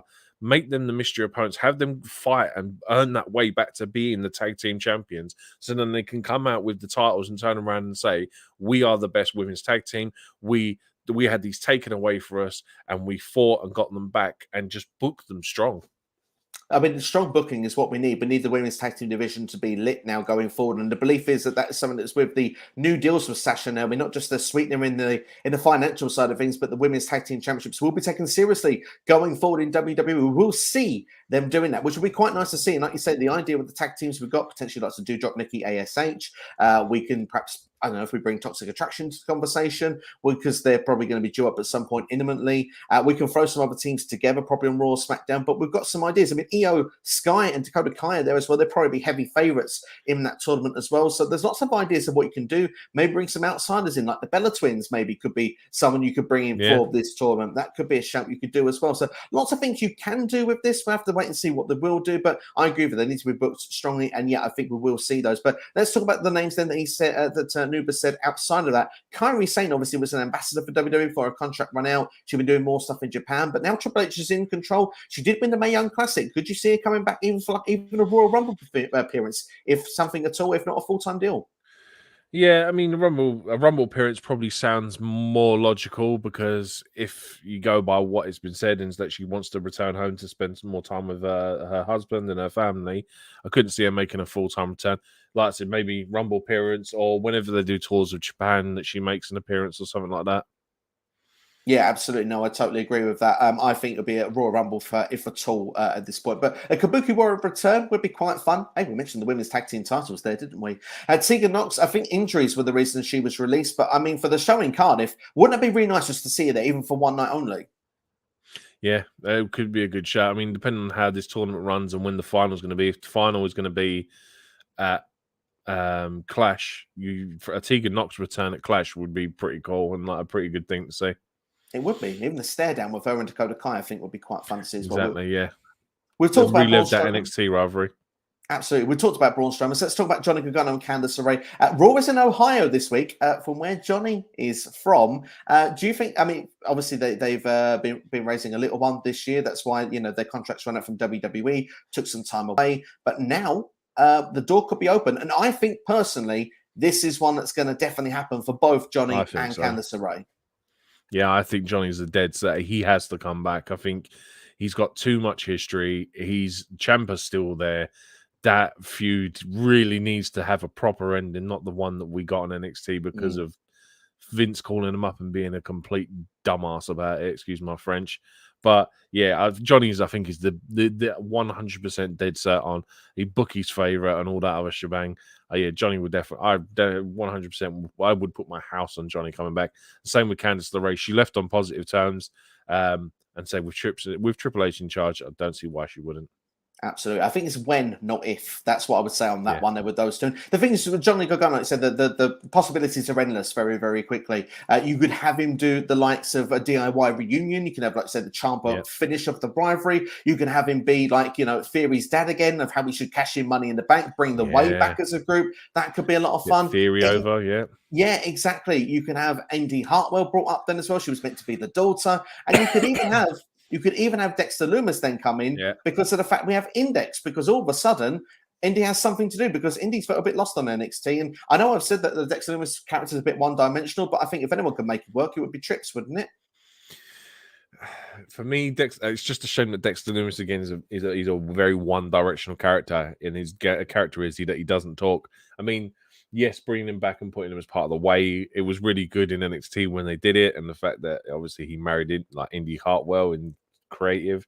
But for me personally, I think if you were going to bring Dexter Lumis back, bring him back to be what he's supposed to be. The guy looks like a serial killer.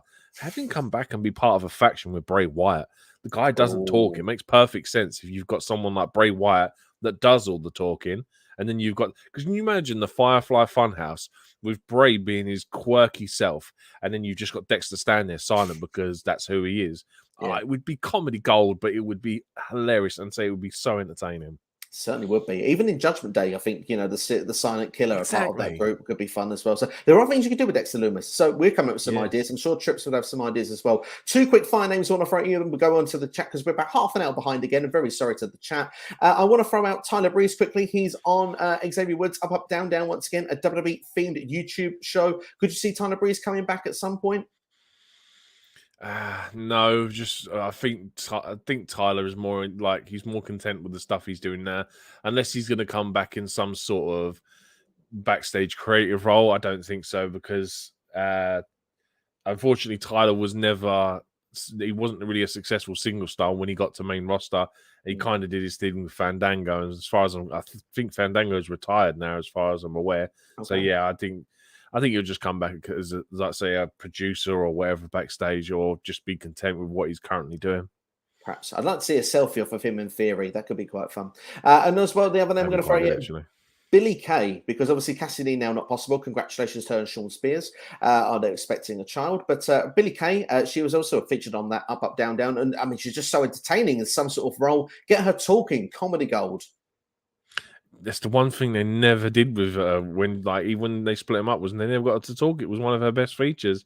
Again, you have to be careful because she's more of a comedy act, and it'd be interesting to see how they would try and book her seriously, because to me personally, I think she's a great comedy act. So it would be fun. It would almost be how like Carmella was when Carmella had the Money in the Bank briefcase. I think that would be some pure comedy gold.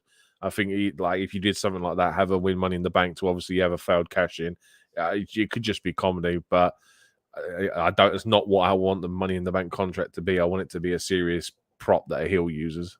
Absolutely, indeed. There, Underground has gone on to say quickly that Triple H should resign Johnny Gargano and Candice LeRae. And two big returns for me personally, I would mark out like I did at SummerSlam and Friday's SmackDown. I don't think you'd be alone on that. An honourable mention as well to Dexter Lumis and Tegan Knox, also popular shouts. Bama Davis saying, I think that Johnny and Candice will return now. They were watching and waiting. I'd have them return to NXT and beat the Standard Bears. I mean, that's interesting because NXT was the home. Yeah, I think that could probably work because obviously, like young family, young child, it would make perfect sense because then they haven't got to tour the country as much. I know that certain superstars like Lacey Evans, I believe she takes her children with her all across the country when she's working. But I can imagine that they want to stay in one place for as long as possible. Yeah, have Johnny go back to being the gatekeeper for NXT, and like he's the final challenge for anyone before they go off to the main roster. And then same with Candice. Candice could just be a mainstay on NXT and give her that NXT Women's Championship. Absolutely. I now picture them on Raw going forward, but I mean, NXT wouldn't be against it. One question I need to ask to you, Silk, is pretty much, is there the names I've missed out that you think could potentially be brought back to WWE as a return? Looking at this, I've got a list of like all the names here that have been released in the last 2 years. That's a long list. Just a couple. Samoa Joe, I think, would be a great shout to come back. I think that Trips is obviously a big fan of him. He managed to keep hold of him when he was released the first time. I know they're obviously with AEW, but Swerve Scott, I think, is a great shout to come back. I think he's a Triple H guy through and through, and I think he'd love to come back. Keith Lee's another one I'd like to see come back. Again, these are all just like certain names that are obviously part of AEW now. Ember Moon is another one. Jonah Bronson Reed, he has to be re-signed. I think he was doing so well under Triple H, and the fact that they let him go, he could have been something really special on main roster. Just trying to quickly whiz through these lists and see if there's anyone else that's kind of obviously your Aleister Blacks, your Buddy Murphy. I'd like to see come back. There's even a couple of like the younger talent I'd like to see come back. Like there was a young female that was released who was from the Booker T school. I can't for the life of me remember her name, but she was like a really promising, like young talent. And yeah, they let her go, and I was really shocked to see her name as one of the releases. But yeah, like I said, they're just a few that I'd like to see come back. And yeah, it could be it's really exciting times because even like people like I know Tony Khan saying that Adam Cole's but he's contracted to AEW in 2027. I'm not being funny. That's 4 or 5 years away. I think at that point, Adam Cole will be like, I'm ready to go back to WWE now. And I think with Triple H in charge, I think that's just a dead cert for 5 years' time. Adam Cole will come back. I think it just makes perfect sense. Yeah, I mean, that's the thing. A lot of the AEW names you mentioned there, I think it's when their contracts come up, it could be very interesting. Andrade Alidolo perhaps being another one there. He was very well in NXT. Yeah. So, there's certain potentials that can happen there. But we're going to try and catch up with the chat because we're very, very sorry. We just like talking. Your questions are so good. We get very much into it. Zayda Ramir was the name that I thought of. That's the young female. She was a very promising talent. And yeah, like I said, I was very shocked that they released her because she was actually a really good in-ring wrestler. Absolutely, yeah. And to be fair, I would like to see her come back. I do remember the one you're mentioning there. Underground Temple says Roman versus Drew, Volta versus Sheamus, 2 big matches at Clash of the Castle he would like to see. Obviously, Roman versus Drew is on, but Volta versus Sheamus.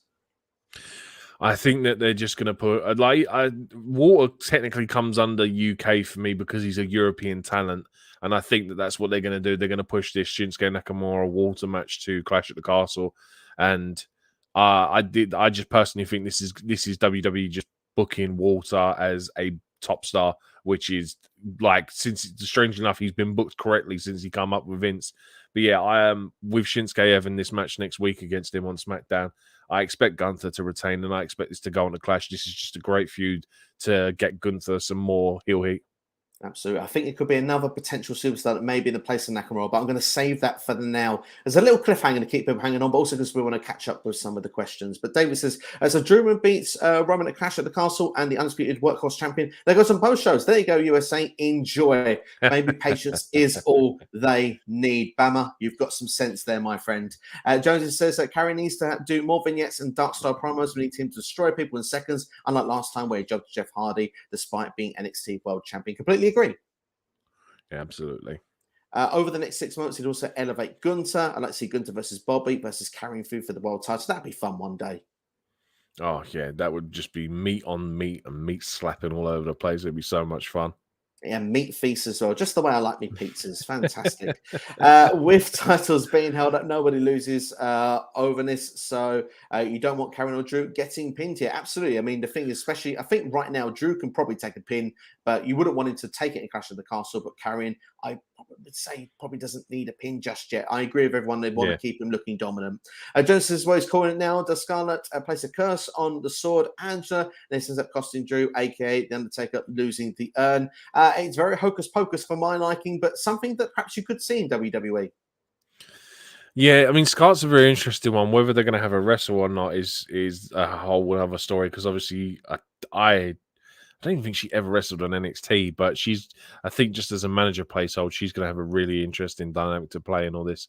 As for the curse on the sword, Angela, I don't know. I don't know where that one's planning on going with that, but I would imagine she's going to be involved in some way or another. But yeah, I'm glad to see them both back on WWE TV. Absolutely.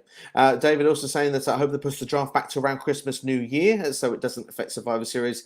So they keep doing the brand versus brand. It sets everything right before the Royal Rumble. You suggested this before, Silk. In fact, I even gave it a shout out on another Q&A. I think it's a great idea. Yeah, they should make the draft right after Survivor Series because it should be a time for them to draft the talent that cost them Survivor Series. It's supposed to be a brand versus brand warfare. You get NXT involved in that. Anyone that loses a match should be open to being drafted to another show. So, for instance, I don't know, you had a Karrion versus Roman or whatever, or well, not necessarily the big guys, but like they have the typical elimination Survivor Series matches. Whoever the first guy is eliminated, I'll throw one out here, Gunther from when they did the NXT one. He was the first guy eliminated. Then he should be drafted. The Raw GM should turn around and be like, "No, you're no good to me. You were the first person eliminated. You're going to SmackDown, and then vice versa. It should be the other way. SmackDown should be trading over talent. Give them a reason to be traded. I don't understand doing it a month before and going, oh yeah, brand loyalty. Yeah, I've only been here 4 weeks. Yeah, so I want to make a good first impression. Oh, I lost. I know, totally get where you're coming from. Underground Temple says, and I could say I like the idea, by the way, of that the way that Survivor Series plays out. It has a lot more stakes to everything going on. Underground Temple says, fantasy booking: McIntyre beats Roman at Clash of the Castle, Kross destroys half of the roster, Cody wins the Rumble, Kross wins the Chamber, WrestleMania, Roman versus Cody, and McIntyre versus Kross. And David likes those matches. Fun bit of fantasy booking there. Yeah, go back to the lineup again because I skipped through them. So yeah, Kross winning the Chamber, Roman versus Cody, McIntyre versus Kross. Yeah, but for me personally, I think Cody's got to beat. It's got to be Cody Seth. It's just got to be Cody Seth for me. It just makes all the sense. Well, like I don't know, like because you couldn't have Seth lose a fourth time to Cody. It wouldn't make sense. But I suppose if he takes it off Roman. Or even Seth takes the title off of Roman and we get Seth versus Cody and Cody beats him again. I don't know, but for me personally, I think that's got to be the one for Cody when he returns. Absolutely. I want to see it to be Cody and Seth as well, but certainly won't be against the idea of Roman versus Cody. It's a big time match. Very, very big time match. Mike, Italian Habs. Mike is in the house. Hope you're doing well. Sorry for the delay to get to your question. Do you see the Miz turning on Ciampa on Raw and attacking where Johnny Gargano makes the save? Raw is in Cleveland on Monday. I will say this. If Gargano doesn't return on Monday, I still think the Miz may turn on Ciampa. I think that is definitely in the pipeline. What's your thoughts on this? I personally think that he will help Ciampa win the title and then ultimately cost Ciampa the title, which will then lead to the split. I think that it prolongs it a bit more then, and we don't just get the instant second time Miz has double crossed someone in a short period of time. I'd like to see him essentially be a manager for Ciampa and then just end up costing him in some stupid way, like standing on the apron and Ciampa gets rolled up because of it or something like that. I just think it would make the rivalry a bit more interesting rather than say just Ciampa then Miz just turning on him straight away. Yeah, I can understand that. Sort of building more of a story narrative to it. The only thing I feel is the Miz did say last week on Raw, well, Ciampa did cost me at SummerSlam. I didn't get the win because of Ciampa there. So, I mean, he's kind of put a small seed in there. So we'll have to see if it's enough for it to happen. And also protects Ciampa in defeat if they're pushing him again. And I want Lashley versus Gunther at Survivor Series. I'm sorry, but I'm going to beat that drum now because that's what I want. And speaking of what is wanted here, Volta versus Pete Dunne, aka Butch, for the IC title at Mania this year. Would love to see it. Somehow don't think it will happen, though. I'd like to see Pete Dunne just going back to be called Pete Dunne, to be honest. Whether it's for the IC title or not, just get rid of the name Butch and go back to be called, or just call him Dunne or something. Just get rid of the trash name Butch. But yeah, Walter versus Pete Dunne would be a solid match for Mania. Absolutely. As long as his first name isn't Well, we can deal with that. Although it was a tag team back in the 90s. We've got C Nation Dog in the house. Hope you're doing well, C Nation. Thank you for joining us. What if Shayna Baszler beat Liv Morgan to win the SmackDown Women's title at Clash of the Castle, and then Ronda Rousey challenges Baszler for the title? Certainly would if that happened and Liv Morgan's lost it, that match would make a lot of sense to do Baszler versus Ronda Rousey. And we mentioned the lines then that Jonesy mentioned earlier. Would be a lot of fun if that could happen. Yeah, I just think it undoes all the hard work that Liv's put into being champion. Does Shayna versus Ronda need a title? Maybe it does, but I don't want it to come at the expense of Liv. I think she's worked too hard for too long to win it, and just for her to lose it in probably her third title defense, it just doesn't make sense for me. Absolutely. I know that the first thing most people would say watching this would say to me, too big a names to do this, but Rousey and Baszler are heels. Wouldn't it make sense for them for the first time maybe to be a team and go for the women's tag team titles at some point? Yeah, exactly. And them two in the tag team tournament, that would probably work better for them. But yeah, like I said, it's going to be really interesting to see how this one plays out because of what's happened to Liv in the last week. Absolutely. Well, as Sinesh goes on to say, the fans did turn on last night on SmackDown. It was ugly. We did not like to see it. We've probably talked about it in quite a bit of depth already, but fingers crossed it will be a one-off. Underground says DIY versus the Usos WrestleMania for the tag titles. Maybe if Ciampa doesn't beat Lashley for the US title. If that's the case, let's have Ciampa versus Gargano at WrestleMania. A lot of fantasy booking there and a lot of fun ideas. I have a theory for the tag team titles, but I think we'll get into it when you bring up a certain someone in a little while. I am waiting for the right moment, for it. Exactly, But I already feel like I can read your mind on that, and I'm loving it if it's what I think it is. If it's what I think it is. If it's not, it's still going to be brilliant. I'm sure of it. Saying Nation would love to see a Logan Paul versus Pat McAfee at WrestleMania. Jonesy, you've got a great idea thrown out there. Absolutely, it is a solid idea. Jones says, are you surprised Charlotte has not come back yet? I guess they'll be holding her back for some reason. I would have said that would have made the sense for Ronda to lose at SummerSlam, and Liv could have simply moved on, but they didn't do that. I think it's just a case of protecting Charlotte now because she's so oversaturated in WWE products. She's like just constant weeks of the same thing that she just needs a break and she needs to come back at the right time. Hopefully, like I said, with Triple H in charge, we'll get that perfect moment. Whether she's comes in at the Rumble or something, just give her some time off. Get the crowd just almost forget her for a little while, and then just bring her back against. I don't know. I'm trying to think who could be champ for her to come. Like whoever you need a top face, and just bring Charlotte back as the heel, and just be like, even like Becky, for instance. Just have Charlotte come back when Becky's essentially a face. Let Becky come back, and then let Charlotte come back, and just be like, don't think I've forgotten about Mania. Do you know what I mean? I got screwed over in that. I'm going to take it out on you. But yeah, just say keep her off air for a little while. Just let people almost forget her for a little bit. Feels like the draft is where she'll come back at this point. It feels with Charlotte Flair, and I thought she would have been back by now. I'm very surprised, James, as you know from our SummerSlam predictions that we did earlier in the month, or towards the end of last month. Now we're already in the new month. Anthony, thank you, Anthony, for checking out the stream. Very sorry it's taken a while to get to your question, but it's a great one as well. How do you think Triple H books Raquel Rodriguez now he's in charge of creative? I think it will remain the same until the draft because there's no really baby faces on SmackDown. We need someone outside of Liv Morgan to be a baby face, but I think she should be a heel, and I think she should be on Raw after the draft. I think personally for me, Raquel Rodriguez has been misbooked to this stage, and I think that a smiling Raquel doesn't do much for me. I want to see the badass mummy cool, mama cool that I saw in NXT. She needs to go back to wearing her gear that she wore in NXT as well, because aesthetically, I don't think she just comes across as a generic wrestler almost at the minute. Yeah. But yeah, I'm exactly the same as you. She shouldn't be a face. It just doesn't make sense at the minute. Like when they first introduced her, she's just sitting in the locker smiling. It's like, what is this? Who is this character? This isn't the Raquel Gonzalez that dominated NXT for however many months when she was teamed up with Dakota Kai. So yeah, I'm exactly the same as you. Bring her back as a heel, draft her over to Raw, and just do that. Absolutely. You can even put her with Bailey and the group there. I think that would be a lot of fun to see as well. There you go. Yeah. Hey, it's a lovely smile, but just, no, creatively, it's not working for us. We've got Sinesh says, I'm sick and tired of the bloodline. They are overpushed. They don't need to be double champions. And it's a frustration there, but I don't think Sinesh has got to wait too much longer for at least a championship to leave the camp from the bloodline. Yeah, the thing is as well is... yes, we're all kind of getting a little bit frustrated. My biggest frustration is the fact that Roman isn't on TV as much. I don't mind that he's double champ. It's just if he was on every show, if he turned up for Raw every week, if he turned up for SmackDown every week, I'd be absolutely fine with him being double champ. I think that's my biggest gripe with him at the minute.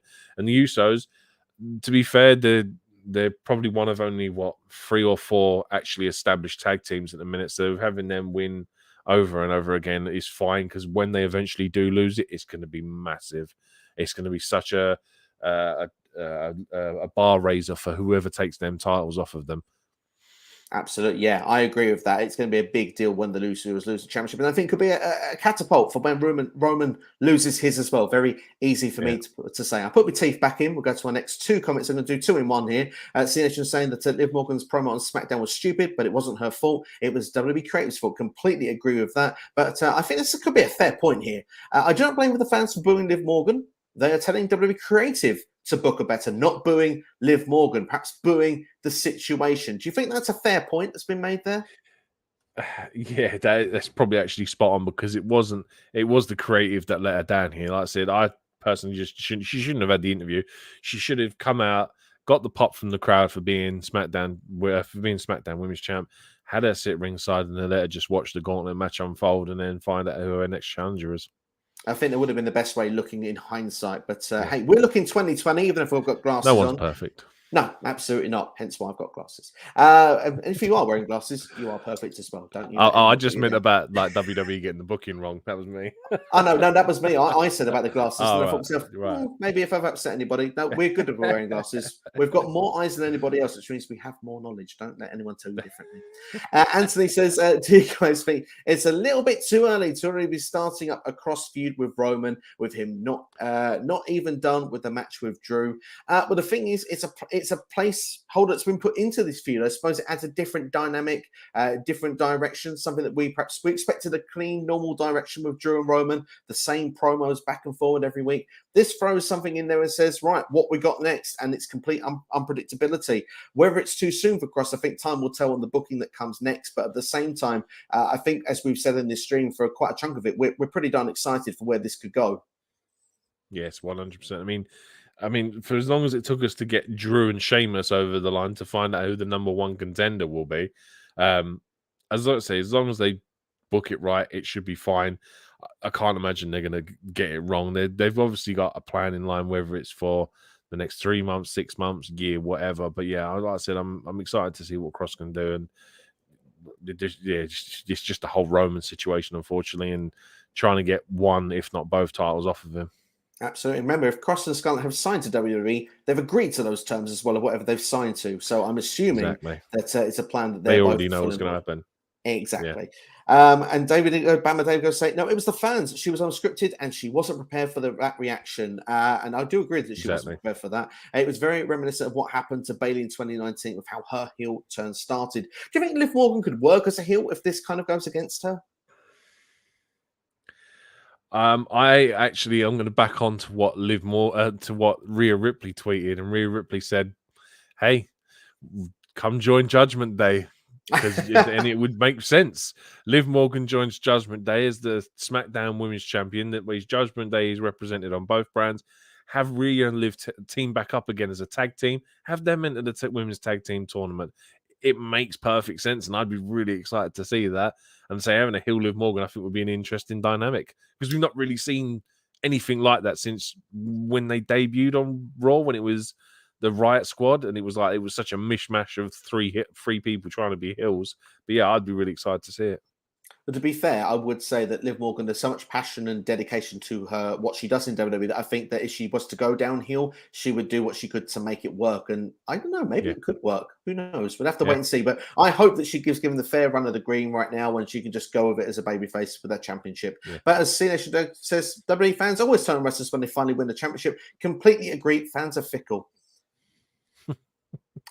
Cena goes, do you think Drew McIntyre will still win the undisputed WWE Universal Championship even after the Karrion Kross attacking him? You're putting us on the spot, C Nation. I would hope so. I would like to think that when I go to Clash at Castle on September 3rd, that I'm going to see Drew McIntyre win the undisputed championship, because I was already prepared for him to lose. And then all this has happened and Vince has left and Trips is now in charge. And I'm like, Drew winning is a possibility now. Like, I'm excited for the fact that it could happen. It could be absolutely massive. It could be one of the biggest moments of the year. It's certainly, I would still say that I think it's the right move for Drew to win. Am I as confident as I was? No. But I will say that I think it's the right thing to do. And I'm still expecting, and this is where I'm going to stick my neck out. I was going to save this for a stream actually at some point, but hey, we've been asked the question now, so I'll say it now. It's in the UK. Tyson Fury is going to be there. I've got no doubt about that whatsoever. I think Tyson Fury is going to come down with Drew McIntyre. He will be almost like the backup bodyguard for the likes of should want someone try to interfere, like a Karrion Kross, the Usos, for example. I think the Usos, exactly. I think the Usos will even get knocked out as well. And I think Drew McIntyre wins the championship. So that's what I think will go down. And then when you can get yourself to Crown Jewel, maybe Tyson Fury throws his name in the hat. But yeah, we'll see what happens. I don't know if we want to see Tyson Fury back in the WWE ring anytime soon, but hey, Who knows? Underground says, would you both like it if Triple H brought War Games concept to the main roster of Survivor Series? If so, what do you think about this? Bayley, Dakota, Io, and Candice against Becky, Bianca, Asuka, and Tegan. I've been a big advocate the War Games should be on Survivor Series for a little while. I think it would be an awesome suggestion. But that would also be an awesome match. What would be your thoughts on it? War Games. I love War Games. I think it's great. It's just my whole issue is the 2-ring thing. Like, it's trying to broadcast 2 rings at the same time. But personally, I think you should leave it as NXT because I think it's kind of special being NXT's thing. They shouldn't, like, it's not like we get Survivor Series NXT. It's not like we get Royal Rumble NXT. I think it should just stay as an NXT thing because it's almost like it's home now.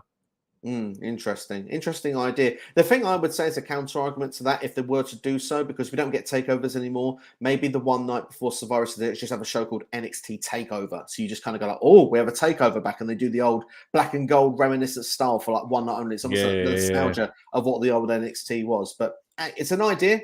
Who knows? Yeah, I mean, it's going to be interesting to see if they actually do it under the 2.0 logo because they didn't do it since it's been 2.0, have they? So that it's just, again, this is the whole where NXT is going to go from here. But they did do it actually last year with the new school against the old school, didn't they? Where the new school won, that's right. Yeah, absolutely. I've drowned that out of my memory. Well, most people usually have in the 2.0 era, so you're not on your own with that one. But the WWE fans always turn on something they wanted when it doesn't go their way. Completely agree on that. And Karrion Kross Scarlett's return to WWE after they were at Ric Flair's last match. That's right, he was at that show last week. So chances are there maybe were some discussions in Nashville. It's a very good possibility. I mean, anything's possible with like WWE at the minute. So with the amount of people that aren't signed, like a lot of people that aren't signed up to an Impact or an AEW that are ex-WWE talent, it's almost like foreshadowing, like as if they knew it was going to happen. So it's almost like Karrion Kross has waited for this moment to come out. But yeah, like I said, seeing him at the Ric Flair match, there was loads of people in that as well. I haven't actually seen it, but I hear there was loads of people involved in that. Yeah, I still have yet to see it. And obviously, this is a match recommendation, which I've heard is good. So, Underground, thank you. We will definitely go on my way to check this out.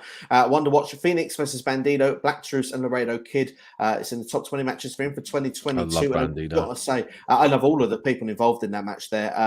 Yeah, Bandido is just so unique in his way. And all of them are in their own way. It's a match that's must see to go out your way. So, I will make sure I go and see that and Ric Flair's last match as well. Although I still don't believe it's his last match. I still believe he'll find a way to do something else. WWE should have not given the WWE titles to Roman Reigns because he's super stale right now. Obviously, as I've mentioned many times before, this was before the contract was signed, and now he's a part-time, and there's not really much we can do about it. I personally think I think he's entertaining when he's on screen. My issue is that he's not on screen enough. Like I said, when he come out last night and he did the acknowledge me thing, crowd pops hard for it every time because it's his thing now. It's his rocks millions and millions of people like the thing that he used to do, and it's like it's really entertaining. It's just a shame that we don't get it as often. And we don't get it as often. And I think the main issue, I think a lot of people have, it's the 2 titles thing. I think if it's 1 title, I think it probably would be better. But I'm with you. I still find him entertaining when he's there. I think he should be around more as well. That's also my main issue with it. So, Silk, I'm on your side with that one. Anthony says, WWE is suddenly booking someone to replace Wyatt and Joe Gacy. I think probably with Joe Gacy, because Gacy seems to be the Eater Worlds style character with your boys, the Grizzled Young Veterans. Yeah, very painful. It's probably one of them other reasons you're not watching much NXT right now. Don't talk to me about GYV. They're robbed. They should have been NXT Tag Team Champions. They should have been the ones to win them off of MSK when they were a thing, man. I'm so upset. But at least they're on TV. Like I said, they've been off TV for so long now. I'm just happy they're on TV and being used. I can't complain about that, I suppose. But yes, if they can go back to being Zach Gibson and James Drake and just going back to being some iteration of the Grizzled Young Veterans, I'd much prefer that because they were a fantastic tag team. They certainly were. And Bama says, completely agree on Bray. He's not known for his matches. He's iconic for his promos, vignettes, and stories. He doesn't need the title, just needs a canvas to paint moments on. Beautifully written that. That's a beautiful comment. Thank you, Bama, for that one there. And also, we've got to mention here, speaking of that, Kane is a 2-time world champion. One of those reigns lasted for 1 day. He's still one of the greatest wrestlers. Yeah, he's still seen the title because, again, he's an attraction. Doesn't need championships. That's what it comes down to. Also, we've got here. Vacant has been the WWE Women's Tag Team Champions for 78 days, almost to 80. Probably going to be a few weeks more. C Nation, keep an eye on that ticker. Will Vacant be the longest Women's Tag Team Champions of all time? Fingers crossed that doesn't happen. Thank goodness it is back. Anthony, he goes on to say here, with Triple H and Stephanie being in charge of WWE now and creatives, do you think he might convince Saraya to come back to WWE? Now, of course, the situation with her neck, she wants to get it stronger. She, I suppose, would love to come back into the ring one day. But do you ever see Paige being back in a WWE ring again? I was trying to think for the longest time, who is Saraya? Oh, Saraya, yeah, I know what you mean. Again, this is not necessarily down to Triple H and Stephanie. This is all down to the doctors and thinking that she's medically cleared to compete. But I'd like to think there's a possibility. And Edge has done it. No one expected him to come back. So, yeah, I'd like to see her come back. And it'd be nice for Paige to put, or Saraya to put more of a legacy on her name. And aside from being, I think, the only female to ever hold the Divas and the NXT Women's Championship at the same time. Yeah, absolutely. I mean, for me, I would love it to happen. I predicted it would happen at the start of the year, but I feel like it may not happen this year now. I think the Royal Rumble is the likely place if it did happen, and I think it would be very safe. I don't know. I just feel the reason for it, she's not signed anywhere else yet, and I thought that when she left WWE, she'd be instantly somewhere else. But I think that she will be in a wrestling company again, just whether it's in those ropes, we'll have to wait and see. But I'd love it to happen. I would pop big time for it, but I'm not as convinced if it will or won't. I do think Clash of the Castle will be a great place to bring her out, even for a cameo appearance. Exactly.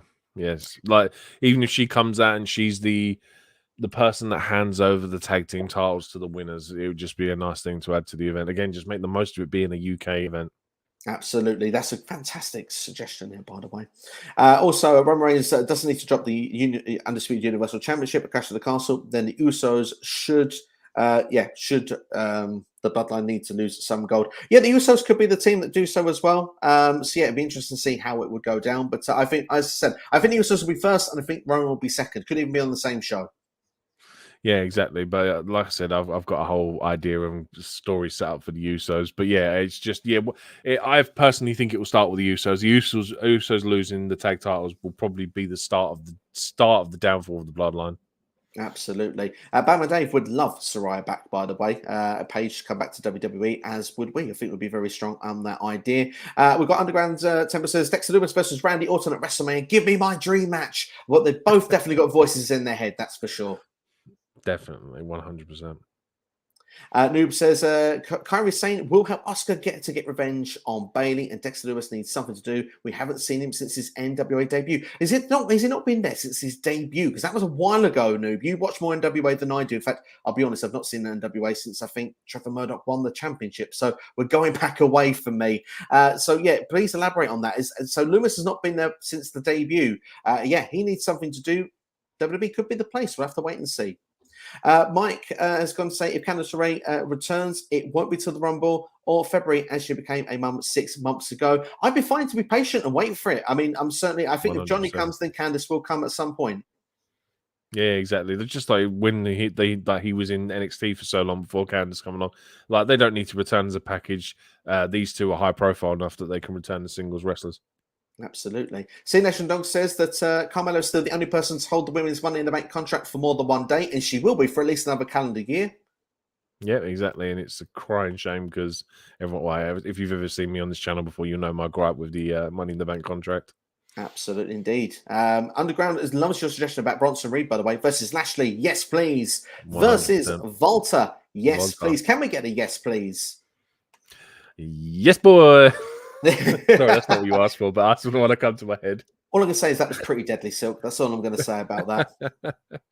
But now that Triple H is in charge, do you think the WWE could enter the forbidden door or not? I'm going to say that only if it works for WWE, which I don't think a lot of the time these relationships do for the bigger company.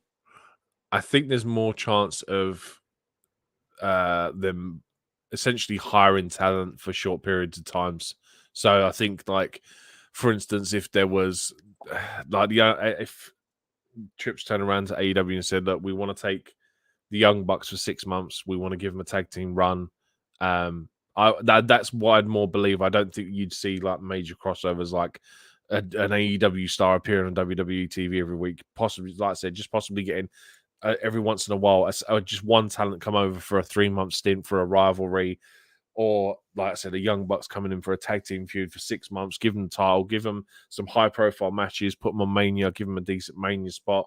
That's what I would believe would be more possible at the minute than, like I said, a forbidden door opening. I think that's probably a great suggestion. That's probably a more likely scenario at this stage. But I mean, we did get it with Mickey James in the Rumble. That's the thing we did get. But at the same time, like you say, I'm not entirely sure. And I even though AEW it was successful to a stint, if you look at the ratings with them in New Japan, that's where they did drop ratings for a number of weeks and seems to have picked back up. Now they're going towards All Out, and now they're focusing on themselves again. So it goes to show that it's not for everybody, the Forbidden Door, even if it's for us as hardcore wrestling fans who do happen to love it so much. Yeah, it's a bit of a booking nightmare just because obviously you want to protect. It was like when W. Morrissey came over to face Wardlow, and it was the fact that Wardlow beat him with one powerbomb because they didn't want W. Morrissey taking more than one to lose. And it was like, you've made him look weaker because it only takes one powerbomb, but then you've protected him because he hasn't received more powerbombs. It's a really dynamic where companies try and protect their own talent. So it's really hard to do. Absolutely, indeed. There, Bamado says completely agree. Adam Cole's dream is the main event to WrestleMania. You can't do it in AEW, so he's got a big shout agreeing with you there. Yeah, exactly. Adam Cole for main event WrestleMania 2028 all the way. Absolutely, we'd be down for that. Winning the Royal Rumble as well. You do not have to win a World Championship to be a star in WWE. So C Nation Dog, pin that comment, somebody. I completely agree. Yeah, 100%. There's so many people on there in that show that have they've made themselves such a name, and they've never been a top champion. Yes, they've probably won mid-card titles, tag team titles, but there's so many people in there that are just world famous without having to be a top guy in WWE. Absolutely. Just to check, we are an hour and 35 minutes into the stream, Silk. Are you okay for time? I'm fine, yeah. You are fine for time, okay, because we want to get through the rest of the comments. I still have a topic I'd like to bring up with you at some stage, so I want to make sure we can get that in.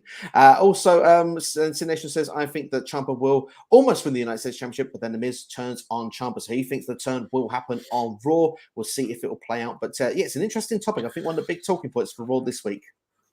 This is one positive to Roman being double champ and not being on TV as much, is that the IC titles and the United States Championships are getting more elevation. Yes, we still haven't seen the IC title on a premium live event since Mania last year, but I got a feeling that will come to an end soon. It was a shame that he couldn't get on for SummerSlam, but I imagine that it will be Gunther versus Shinsuke clash. But yeah, like I said, it's just a chance to elevate the two mid-card titles more, to make them a bit more prestigious, because the IC title especially has kind of been lost for the last 2 years. It's just floated around on sort of almost been passed from like a placeholder champion to placeholder champion. But say with Gunther now as the champ, like I said, make that IC title just as important as it was 10, 15, 20 years ago. Absolutely agree with that 100%. I think the last decent one we probably had was probably Sami Zayn, and more on him a bit later. I'm going to keep teasing it. Underground here says Seth Rollins takes the briefcase of Austin Theory. Cody beats Roman at Mania, and Seth cashes in on Cody. Heist of the Century 2. Love that suggestion. That's a fun idea. Very good shout. Yeah, and like I said, and Cody Seth gets his revenge on Cody at the same time. It'd be pretty good. Would be very, very exciting, because you can really do a lot with that storyline. It's a really fun idea there, Underground. Love that. Beza needs her old theme back. Her one now sucks. Completely agree with that. 100%. I love their old tune. It was a crying shame when they stopped using that. I was so gutted. It was one of the best ones on NXT. Apologies, C Nation. We'll take your old comment away that was pinned, and we're going to put this one as the pinned one now. I hope you don't mind. Says completely agree with the Baszler and Rousey tag teams. It's good. We've got some support on that idea, which is nice to see. Thank you, Bama, for giving your thoughts on that there. Sinishal says, do you think the women's tag team titles will be important for the long term or the short term? Because this happens before. They were important at the beginning, but then they weren't. Here's going to be my take on it quick before I get to your take, Silk. WWE didn't want them to begin with. They kind of fell under the pressure, brought them in, kind of felt forced at their hand, did it, and then didn't do much with them very, very quickly afterwards. And like you say, we're where we are now, where, goodness, they're in the right state. If Sasha and Naomi have returned, and they have returned with the idea that there will be a tag team, at least for the immediate future, and are going to be tag team champions or are going to have a division to work with, these tag team titles will have to be taken a lot more seriously if they're going to get these two women back. And I think they want these women back. So I think this is going to be, we've got the tournament now. Will it be 4 teams? Will it be 8 teams? That remains to be seen. But I think now WWE will look to establish a division, and let's get the likes of Toxic Attraction, Katana Chance, Caden Carter. We've got people in NXT as well that will eventually come up and will be a part of this division. NXT, please take it away from me before I babble on much further. Just look at how NXT have used their women's tag team division. Aside from Dakota Kai and Raquel Gonzalez winning it twice, both lasting a day, which is the biggest crime that they've done with them titles, the NXT women's tag team titles have been booked relatively well. Katana Chance and Caden Carter finally picked them up this week. I've been crying for them to win them for so long because they're the longest established women's tag team in the whole company. But yeah, they booked them right. When Toxic Attraction had them, they were booked so strong. So the fact that, and that's from Black and Gold days. So now that Triple H is in charge, I will feel that he will. And so I said, with Sasha and Naomi coming back, there's got to be something in place there to turn around and say, look, we want to make these tag team titles a bit more credible. I mean, there's a lot of stick on women's wrestling in AEW's getting a lot of stick at the minute for what they're doing with their women's wrestling. WWE, I think, is faring a bit better with their women's division. It's just the problem with WWE is their rosters. They're so unbalanced at the minute between their heels and faces dynamic. I think once the draft comes out of the way, that will level it back out again. But then with the tag team division again, once they have this tournament and we can probably establish some decent tag teams, this is when we'll start to see this roster and this tag team division really start to flourish and grow. I hope you're right, man. I really hope you're right. I want to see it flourish. I want to see it do well. I really, really do. I agree with Bama's comment here. I think Triple H will do his best to make every title matter as much as possible. I completely agree with that. And let's talk about it because I kind of don't want to bring the comment up first. So what was your take with Sami Zayn? What did you want to see him go for? This is the turn of Sami Zayn, and we are going to get face Sami Zayn. And I saw this as a comment earlier on TikTok, and I thought this was great. Sami Zayn to take the tag team titles off of the Usos with his long friend Kevin Owens, I think would be fantastic because there you go. See? That's exactly what I wanted because I just think it's a great idea. I've always wanted to see Zayn and Kevin Owens as a tag team, and like I said, I haven't seen this comment, so this is absolutely brilliant. But even at Clash or whatever, yeah, I just think this is the face turn for Sami Zayn. You get these two back on the same page on the friendship time, and they take them tag team titles off the Usos and stick it to them because they were giving them the runaround last night. And I think Sammy's just going to snap at one point and go, I deserve some respect. And he's going to bring in his longtime friend, Kevin Owens. And we're going to see the next tag team champions in Kevin Owens and Sami Zayn. I totally agree with this, and I think it's the long-term direction. I think it's the long-term story for this, and I would absolutely say it's beautiful. And I really loved it when this comment came in. That's why I wanted you to say it first. It's brilliant. It came up. I can't believe that someone just, it's amazing. So this is what I do to build it up, because obviously, like we said there, Sami Zayn has been told, we've got championships, Roman's got 2, we've got 4, you've got none. You need to win a championship if you want to do something. So what is Sami going to do in the meantime? For me, I think a really entertaining idea would be for him to go for the 24/7 championship, just to make it seem like the most important world title going. Yes, because all of a sudden, absolutely. It has TV time, it has some relevance, it has to a point where people kind of go, yeah, I've got this, and they're going to go, dude, no, what are you doing with that for? That's a joke, that title. And you're running from everybody now. Like, everyone's chasing you. We don't need that around this. And Sami will lose that, and he thinks that it's not worth my time. So his next move is... Go on. Sorry, just to add on to that, what I'd like to see him do at that point is have a bootleg Bloodline t-shirt done where he's in the picture with the 24/7 title as well, because it would just be hilarious. I think that would be genius. And this is why I think Gunther versus Nakamura is next week on SmackDown, because Gunther is going to beat Nakamura, and Sami then realizes, right, well, the only title left to go for is the Intercontinental title. He's going to get chopped to hell in Clash of the Castle. He's probably going to get absolutely annihilated. And do you know what? I think everybody would love every second of it, but I do think there'll be a sense of sympathy for Sami because he's trying to get on the Bloodline's level. So I think that's the direction we're going to go with those titles. He's going to be in around every championship leading up before we can get to this, which probably the draft will take it, where we can get KO and Sami together as a tag team. But for me, I think that Sami Zayn's role in WWE has been genius this entire year. But his stuff with the Bloodline has no right to work, but it's been so much fun up to this point. Absolutely, man. Yeah, Sammy's always done everything right. His character work has always been great.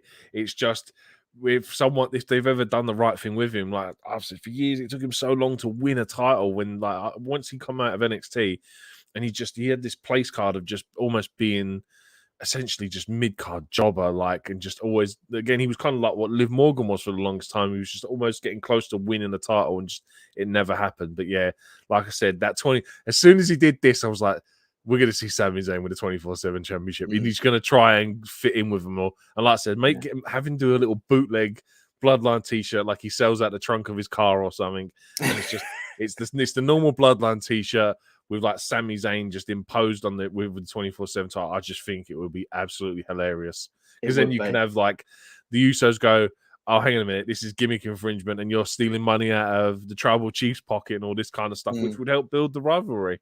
Absolutely. Can you imagine as well, Roman and the Usos in the ring, they're back to their promo, and you get like acknowledge me from Roman. You just see Sammy running down the aisle with people chasing with the 24/7 title, just completely ruining the whole credibility of the bloodline just for a split second. Or even Sammy coming out and with the 24/7 title just going, acknowledge me as your 24/7 champion. I think it'd be amazing. The possibilities are endless. Trips, if you're watching, please, for the love of God, book it. We would love to see it. It would be amazing. We've got C-Nation saying, Underground Temple, that should happen. Seth and Rollins should have won the Money in the Bank contract in the first place. Theory's not ready. He still has a lot of years left. Just going to say, before, like, there's obviously with Triple H taking over, there's a lot of people that I was watching today, that there's certain superstars that are currently worried about their place in WWE, like Omos, because he hasn't featured since Triple H took over. Theory really hasn't been on TV. Like, he wasn't on Raw, he wasn't on SmackDown. There's a lot of people that are worried about their current positions now Triple H is in charge. Theory, I don't think is a necessary worry, because he was booked well on Black and Gold when he was part of the way. But yeah, people like Omos, like, these guys, I think they've got to be worried. There's going to be a place for them, obviously, but I just don't think they're going to be as prominent as what they were under Vince. I can see your argument with that there. I can see. It's going to be interesting to see how it's all going to kind of go with this. I mean, a lot of people still feel Theory isn't ready. I understand he's not ready to win the big championship, but I think he's ready to get to the next level. Like I said earlier in the video, I would love to see Johnny Gargano come and be like mentoring him. I think that could be really fun just to see for the TV style playing out. But they probably want to keep Theory on his own, and I think Johnny Gargano probably would have a strong babyface run as well. So they may or may not have them together, even if they were on the same show. Maybe not actually linked up together. Maybe Johnny have Theory fail the cash in and have Johnny come back then and go back to being his mentor again and team him back up again. But instead of having a comedic version of the way, have a more serious version of the way, where these two can then start off as a tag team and Johnny can go back to teaching him the way. Absolutely. That would be interesting to see play out. We're really in favour of that. C National says the reason why Raquel Rodriguez smiled when she was the first work to main roster is because Vince McMahon loves babyfaces to smile. Absolutely. But do you know what? Vince isn't there anymore. Trips, fix it. We're not a fan of the direction. We know the Stone Cold ever smile. Did Stone Cold ever smile when he was face? When he was putting cement in Vince's Corvette, maybe. Or pouring him with beer, exactly. But he didn't. Yeah. He didn't just appear on screen and smile, did he? No, he did not. No, but then Vince these days did want that. I'm pretty sure, and that just goes to show, sadly, how out of touch it kind of became. Usos have copied Roman Reigns' career, have a long title reign, and become double champions. They have. They're a year now with the SmackDown tag team titles, and have had the Raw ones for quite a while as well now. It's also weird to see Karrion Kross booked well on the main roster. Well, hopefully we can get used to it, is what I'm going to say to that. Fingers crossed. Yeah, like I said, hopefully now that there's someone who knows him as a person and the character and knows how to produce him on TV. Like I said, we didn't get stupid bucket helmet. We just got NXT Black and Gold Karrion Kross coming out in a leather jacket, pair of jeans, and absolutely destroying Drew. It was just fantastic to see. Absolutely, yeah, it was beautiful. Let's hope it continues. Who will end the Usos' reign as undisputed WWE Tag Team Champions? I'm guessing after the last conversation we had, we're hoping for Kevin Owens and Sami Zayn. Fingers crossed. We'd love to see it. So also, great idea, Steve. Who would have thought it if Bailey instead of Charlotte, that as the horsewomen faction? I'd definitely move Raquel to Raw and let her be the Barry Windham in the group. Brilliant. Love the suggestion of the Barry Windham as well. Definitely watching a lot of WCW recently. Of course, he always had that sort of role in those groups, didn't he? Didn't matter if it was a Texas redneck or if it was a matter of the Four Horsemen. He always had that sort of role where he was kind of that guy. So yeah, I would love that if Raquel was to have that sort of positioning. Certainly, I mean, would you like to see her with Bailey's group? To be honest with you, as long as she isn't doing what she's currently doing, like I said, it'd actually be nice to see another women's faction be established as well. Like I know we have essentially Toxic Attraction on NXT, but yeah, like it's what New Japan's done for so long. They obviously have these factions because everyone then gets on TV, and back in the 90s when you had NWO had like 70 members, and you had like the corporate ministry had like these people at least still got on telly. So it's a good way to get everyone on TV so that you don't forget about certain people. Like, I remember I was watching the start of SmackDown, and you had essentially the loser locker room standing behind Ricochet, and you look at Jinder Mahal's face on it; it's absolutely terrifying. Like he looks like he's like, why am I even here? Why am I sitting here doing this? This is not what I want to be doing right now. It really looked uncomfortable and painful. And like I said, get these people in factions, give them just a reason to be even standing ringside. I just think will make them more relevant. Absolutely, 100% there. I mean, that's the beauty of having factions is giving people stuff to do on TV when on their own they would just kind of do nothing or not in a comfortable position. So I would very much like to see it. I think it'd be a lot of fun to see how it would go down. Just to say to everyone that's watching, thank you all for very much for being here. Hope you enjoying the video so far. If you do, please hit the like button, share with a friend as well. Let them know SCW is here, and subscribe to the channel if you haven't already. We have got quite a few comments in, and we're at 1 hour 50. So I'm going to check on you still. Are you okay? Still good. You're still good. Please let me know in the private chat if and when it's not, because we've still got quite a few comments coming in. But we will try and round up in the next 15 to 20 minutes or so, because it's getting late in the UK. But I do appreciate everyone that's throwing the questions still in and still with us as well. Sinesh is saying, think WWE should keep Liv Morgan as a babyface for now. Totally agree. Yeah, it was obviously the idea of her turning heel isn't a bad idea. Absolutely. And Sinesh says predictions for the next Undisputed Champions be Drew McIntyre, Seth freaking Rollins, Cody Rhodes, and then Karrion Kross. Seems like a solid lineup. It does. I mean, man, yeah, it's so exciting to be a WWE fan again. I'm buzzing for it, man. Like I'm actually Clash at the Castle. I was just like, yeah, it's just going to be a normal WWE pay-per-view that I'm going to be in attendance for. But the unknowing is just so exciting. Like I said, the possibility now Drew could win. I'm just really gassed now, and I can't wait to go. I'm jealous. I really wish I could be going to it. I really, really do.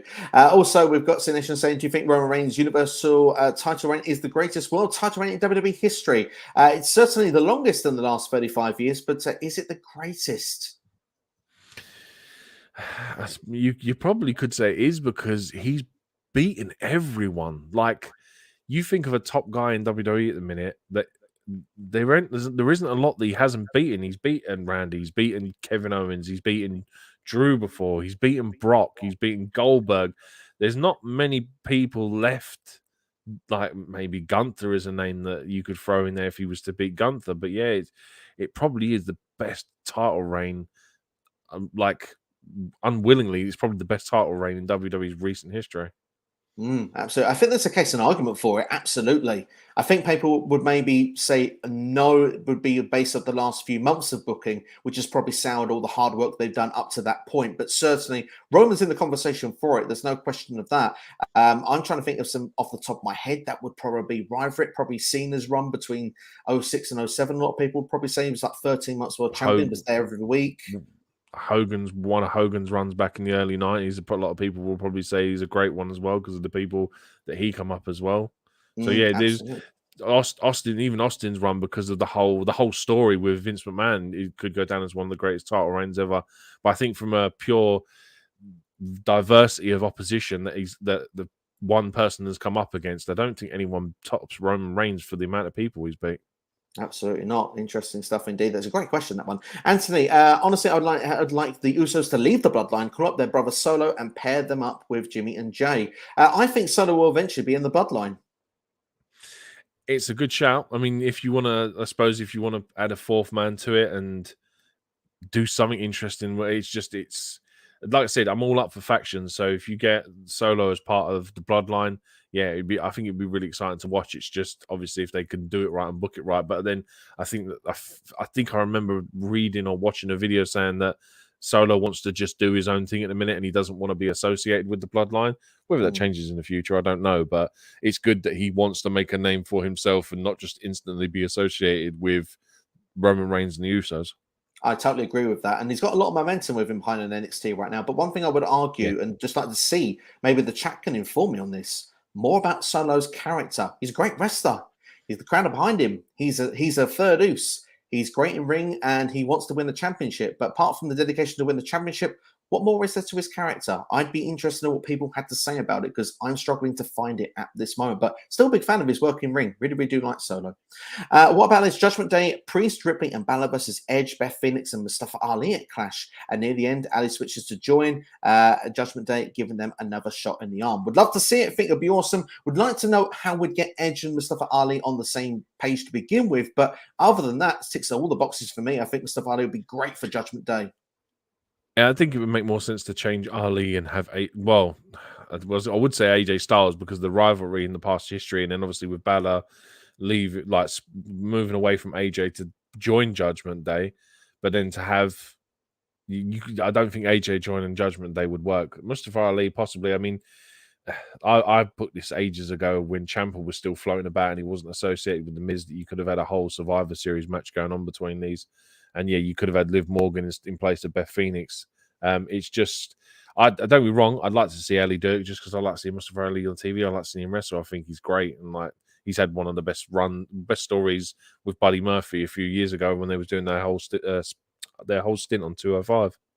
Absolutely, and I got to say, he's smooth. We just goes into the Style Clash, so smooth. The transition with that on Raw was beautiful to watch. Oh, beautiful.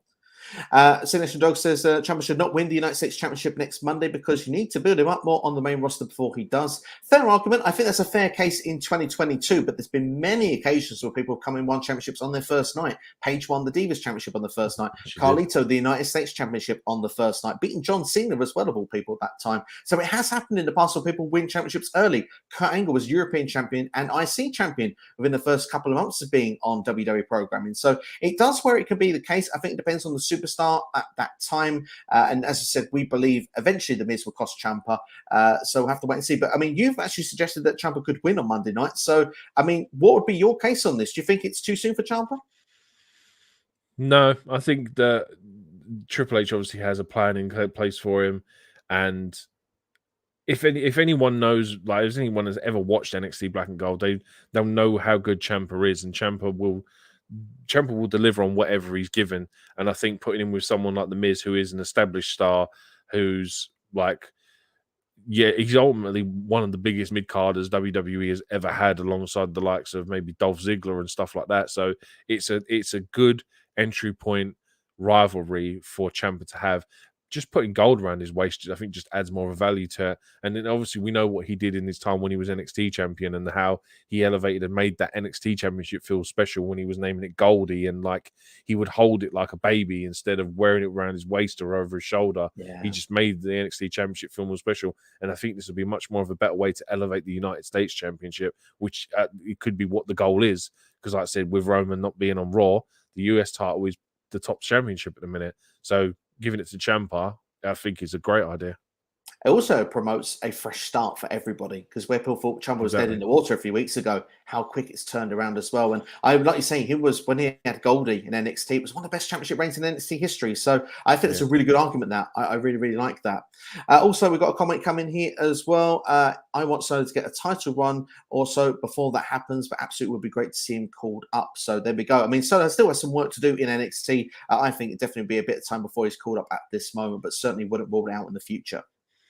He needs to just establish his character more and, yeah, like I said, have a credible run as North American champion or as NXT champion, whichever one he decides to go for. I think is he facing Bron Breakker for the NXT champion? Or someone is, I can't remember who. Like I said, I very, very skeptically keep up with NXT at the minute.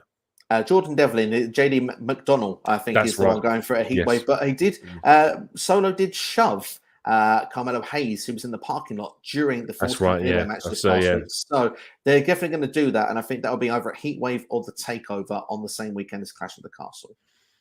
that's probably where you'll see him pick up that North American Championship as well. Absolutely, would keep him on NXT for the foreseeable. Anthony says, can you see there being a possibility of John Moxley coming back to WWE with Triple H in charge of creative if they give him a very lenient schedule like they're doing with Roman and maybe Seth?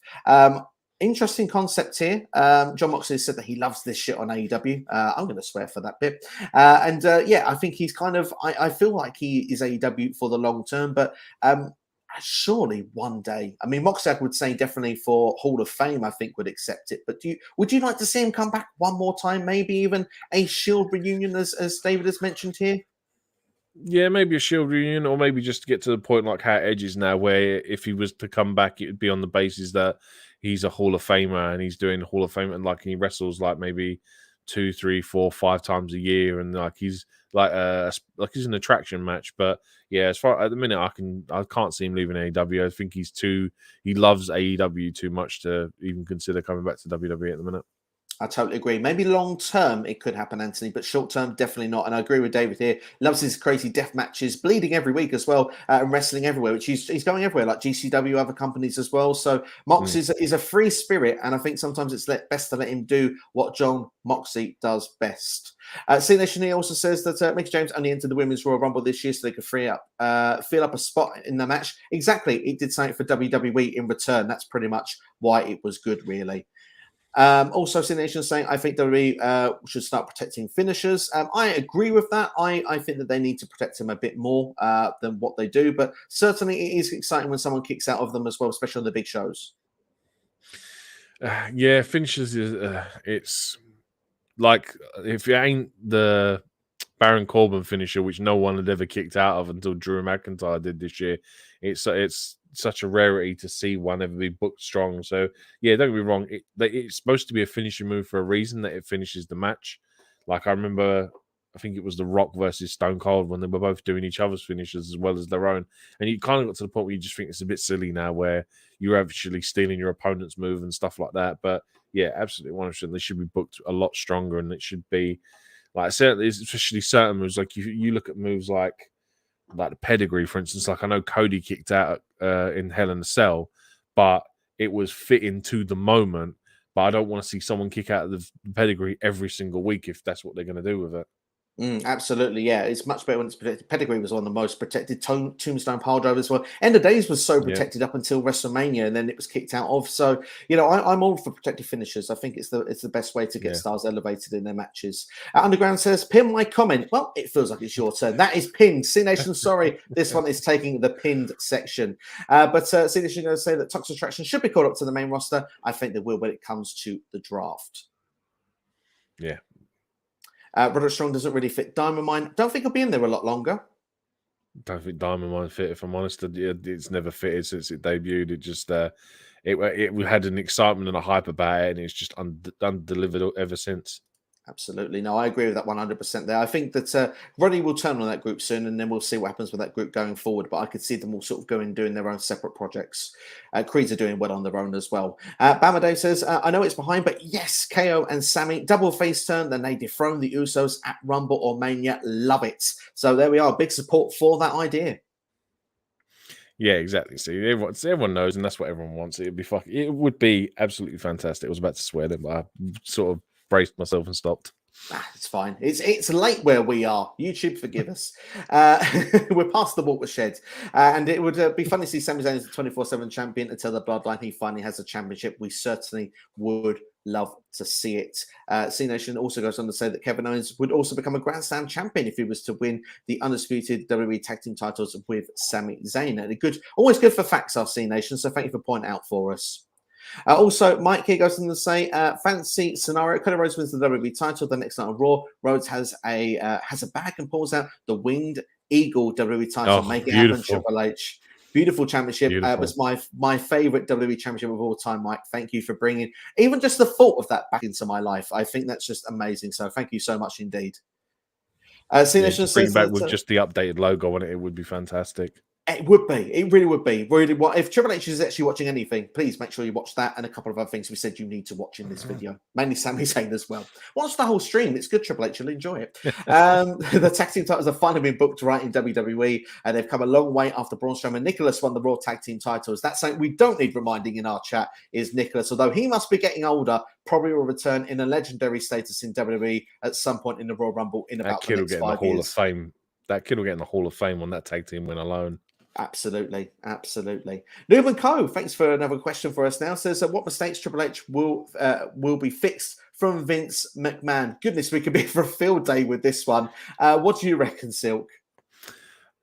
I'd rather go with what he's fixed so far that I've noticed. One, he seems to have got rid of the plugged-in audio. He's gone for a more natural crowd aesthetic, which I enjoy a lot more. Even from Raw this week, the first hour being commercial free, I thought was fantastic. I mean, personally, I would have gone with the third hour because that's where the viewing figure tends to dip down. I think if you turn around and say, right, well, the final hour of the show is going to be commercial free, you keep more people plugged in because they want to see what happened. And again, my whole thing I've said before, there shouldn't be a commercial break during the main event of any show. It just doesn't make sense for me. You're missing out on the most important match of the night because it is the main event. He's brought back people. Dakota Kai, Karrion Kross, possibly more in the future. These are people that should never have been released in the first place, especially Dakota Kai. And that girl did such good work in NXT. She deserved an NXT championship run, and she never got it, which I feel sorry for her. But maybe one day in the future she'll go back and do it. But yeah, it's an exciting time to see all these changes coming in and making the product fresh. And most importantly, he's making it unpredictable because no one knows what's going to happen next. Absolutely. The unpredictability factor is so much fun, like you say, with the return surprises, people coming in, and just, the fact about the show structure was so good on Raw. We didn't get loads of people on Raw this week, but we had stories carrying the narrative throughout the night. And I think that's good. You don't just have move on. Everything's intertwined and working together. That's really exciting to see. I want to see more of that. I want cliffhangers being brought in. I want a reason to feel like, God, that happened there. And we kind of got that on SmackDown. Karrion Kross come in and whoa, he's gone for what's happening next week? You need to watch SmackDown now next week. It's an exciting thing to get in wrestling. So technically, Triple H is fixing a lot of this stuff. The importance of championships, it just may take a bit more time to feel established all across the board. But the last thing that he needs to fix with Vince McMahon is, he's going to bolster some of the roster out a bit more, but just making sure the rosters are the best they can be, the characters the best they can be, and move on forward. And I think this time in 3 to 6 months, we're going to say what product we've got now. We're already excited after a couple of weeks. The first thing I said he initially needed to do was to reset every NXT call-up that's gone wrong. Yeah. Bobby Roode, for starters, needed same thing, brought him out on SmackDown that night and he was just smiling. And it's like, why? He's been a heel the whole time on NXT. Just bring him in as a heel. Have him come out in $1,000 suits and stuff like that and just keep him the way it was. And yeah, there's just so many failed NXT call-ups that could just genuinely do with a hard reset, going back to either what their NXT reiteration was, like a Raquel Rodriguez. But yeah, just reset all them guys. Let them have a fresh start. Some of them have somehow escaped and got through and still been a success. But like I said, yeah, Ciampa is the biggest one because Ciampa was such an integral part of NXT. But yeah, that was my initial call, was just reset every bad call-up from NXT. Absolutely. I mean, you see it this week as well. Ricochet picking up a victory. Shinsuke Nakamura seems now put himself in the position. Shayna Baszler as well, and Karrion Kross coming at the end. This is very much heavy. Like, we're pushing and righting the wrongs of what we've done with these old NXT stars. We can get them over on Mondays and Friday nights. He built these stars up on a Wednesday to get them ready for Mondays and Fridays, and it's just happened that the whole character, they were built ready on Wednesdays and then they were completely changed for Mondays and Fridays. So yeah, he's doing the right thing and just resetting people back to what they should be, which is top stars. Absolutely. It's almost like a counter argument. So Vince, I didn't know what to do with these people. Triple H says, well, hold my beer or hold my hat. Hold whatever. Exactly. I'm going to go. Hold me boots. I'm going to go into this. I'm going to go and fix it. We're going to get it right. So there we go. I think that's a whole list of things. We could probably do a whole podcast on our own with that, to be fair, Noob. It's a solid question indeed there. But we've got Kervin in house. Hope you're doing well, Kervin. Thank you for checking out the stream. I wish Roman Reigns would relinquish the Raw Championship because Monday Night Raw really needs champions on TV. As we discussed earlier on in the video, we think potentially that could happen at some point. But yeah, I said if one title needs to be, the WWE Championship should be the one that should be separated. Would love to see it happen at some stage. Yeah, exactly. And keep the Blue Universal Championship over on SmackDown, as I like to call it. Absolutely. Absolutely. Will Blue Tista make a return, though? We'll have to wait and see. I doubt it at this point. Maybe for the Hall of Fame next year. Sami Zayn winning the 24/7 title wouldn't ruin the bloodline because Sami Zayn really isn't a part of the bloodline. Exactly, wouldn't, but the possibilities for TV would be endless and would be so darn entertaining. Would love to see it. Kevin Owens is overdue a title reign as well. He hasn't held a title in WWE since 2017. That's criminal, surely. It's the same way that Finn Balor hasn't been on a WrestleMania since 2019. It's exactly really the same. How these people have not been booked well. Like Finn Balor, of all people, to not been on a Mania since 2019 is criminal. Absolutely. But what I would say, though, in the counteraction, we said in the video that you don't need to have a title to be a star. Kevin Owens has always kept himself relevant. He's so much fun, so much entertainment as well. The guy has kept himself in his position despite not having championships. Think of what he could be if he was to hold all those championships that he could do at some point. Yeah, exactly. The whole story with Ezekiel, like when it started, I was like, I can't believe I'm going to be seeing this. I was really dreading it, but Kevin Owens just knocked it out of the park. He made it one of the best stories on Raw at the time. It was so funny, it was so entertaining, and like I said, yeah, you correct bang on what you said there. He's made himself relevant. He's kept himself in mind, and more importantly, he's a Triple H guy. So hopefully, at some point, we're going to see him win a top title again. I wouldn't be surprised if KO is one of the people that does get pushed forward. He's out with a back injury at the minute. That's why he's not around at the second. Yeah. When he comes back, I wouldn't be surprised to see KO get a big push in WWE. Just keep our eyes out for that one. And Sinishon says, being a WWE fan is really exciting. And it certainly is. I can feel that excitement coming through the chat. And it's really, really good and fun to see. And honestly, for us as well. But that's why we're talking for like 2 hours. We're having so much fun here. This is what it's all about. This is what we'd like to see from WWE. Anthony says, no, let's not go there. Bruno Sammartino is the greatest WWE Championship reign in history of the company. He held the title for 5 freaking years. It might even be longer, to be fair. I think it might have been longer than 5 years. I think his total accumulation is like 11 years or something. It's madness, the title runs he had. So, I mean, that definitely will be the greatest of all time. I mean, when we think of, I always think about the last 35 years and that sort of modern sort of WWE era. Yeah. But yeah, when you're going of all time, I mean, goodness, Bruno is hard to be matched. And even though if I probably haven't really watched hardly any of it, I would say that, you know, from what I have seen of Bruno, he was definitely a star in his day. He was the big draw. Absolutely. David says they just need a champion that can work both shows, like Drew, as Bama said earlier on. That's pretty much the gist there. Maybe Drew will be that guy very, very shortly. When Roman loses the undisputed WWE Universal Championship, we got there. It will make one person who beat him a bigger star, and that could be Drew. It could even be Karrion Kross. Exactly, or it could be an Austin Theory. Who knows? Because what a bigger way to elevate someone than have you beat Roman Reigns, who's gone undefeated for 700 days, and you win the undisputed Universal Heavyweight Championship of the Rainbow World, because it's got so many bloody names nowadays. But yeah, like I said, it's going to be a magic moment for whoever takes that title. Absolutely. Certainly will be indeed. Anthony, I can't find the Raw Underground comment, so you please put it in again for us. I will read it out if you put it in one more time, because I'm very sorry that we have missed it the first time. But unfortunately, some of the comments do go missing from time to time on this, unfortunately, which is why I've not been able to read it. Roman Reigns has been in two of the greatest factions in WWE history, the Shield and the Bloodline. Not wrong there. Do we think Naomi and Solo Sikoa will join the Bloodline? We want to talk about Solo, but Naomi, I think so, yes. At some point after they do this with Sasha Banks, the tag team reign for, let's say, up until WrestleMania. It just makes sense. Like how they didn't do it already. Those two should have initially been the Sammy and Tay Conti of the Bloodline. That's what those two should have been to start with. It would have kept Naomi on TV constantly. But yeah, like I said, yeah, they should have been Sammy and Tay before Sammy and Tay existed. Absolutely, indeed. There, Kervin says that can Triple H bring War Games to Survivor Series? He certainly could. As for opinions, we did talk about it in the stream. You're more inclined for it to reign as an NXT special. I'm actually very much open-minded to this. Yeah, I think it's NXT's thing, like how that In Your House is an NXT thing now. It gives me a reason to watch NXT if they keep it as a specific NXT takeover event. Absolutely. Maybe Triple H actually bring back some. We talked about Vincent McMahon stuff. Maybe bring some nostalgia of those sort of shows to WWE's main roster again. Maybe we might find some returns of old pay-per-views coming in to replace the gimmicked ones that people are very tired of. That could be an idea. Yeah. So that could come as well. Instead of Hell in a Cell, maybe we can get a Cyber Sunday, or maybe there could be a Great Balls of Fire too. People, is that something you'd want Rage to in a see? cage. Exactly. Bring back the real old school. Why not? But too early for Tommaso to beat Bobby Lashley. I want to see Bobby versus Gunther for Survivor Series. I want that as well. It's a dream match that I will keep calling for. It's a match I really, really want to see. Bobby Lashley has been on a roll lately. He should hold that United States title a little longer, with C Nation's opinion. Very popular topic as well, this with Bobby Lashley, which is good to see. Also, maybe The Miz takes the United States Championship off of Bobby Lashley, and then Ciampa takes it off of The Miz. That's something that couldn't be ruled out.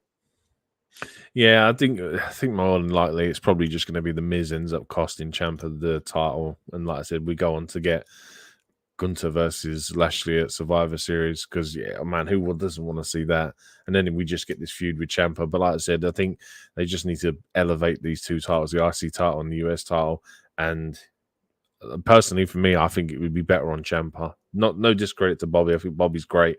I just think that Bobby deserves to be higher up on the card than the US title.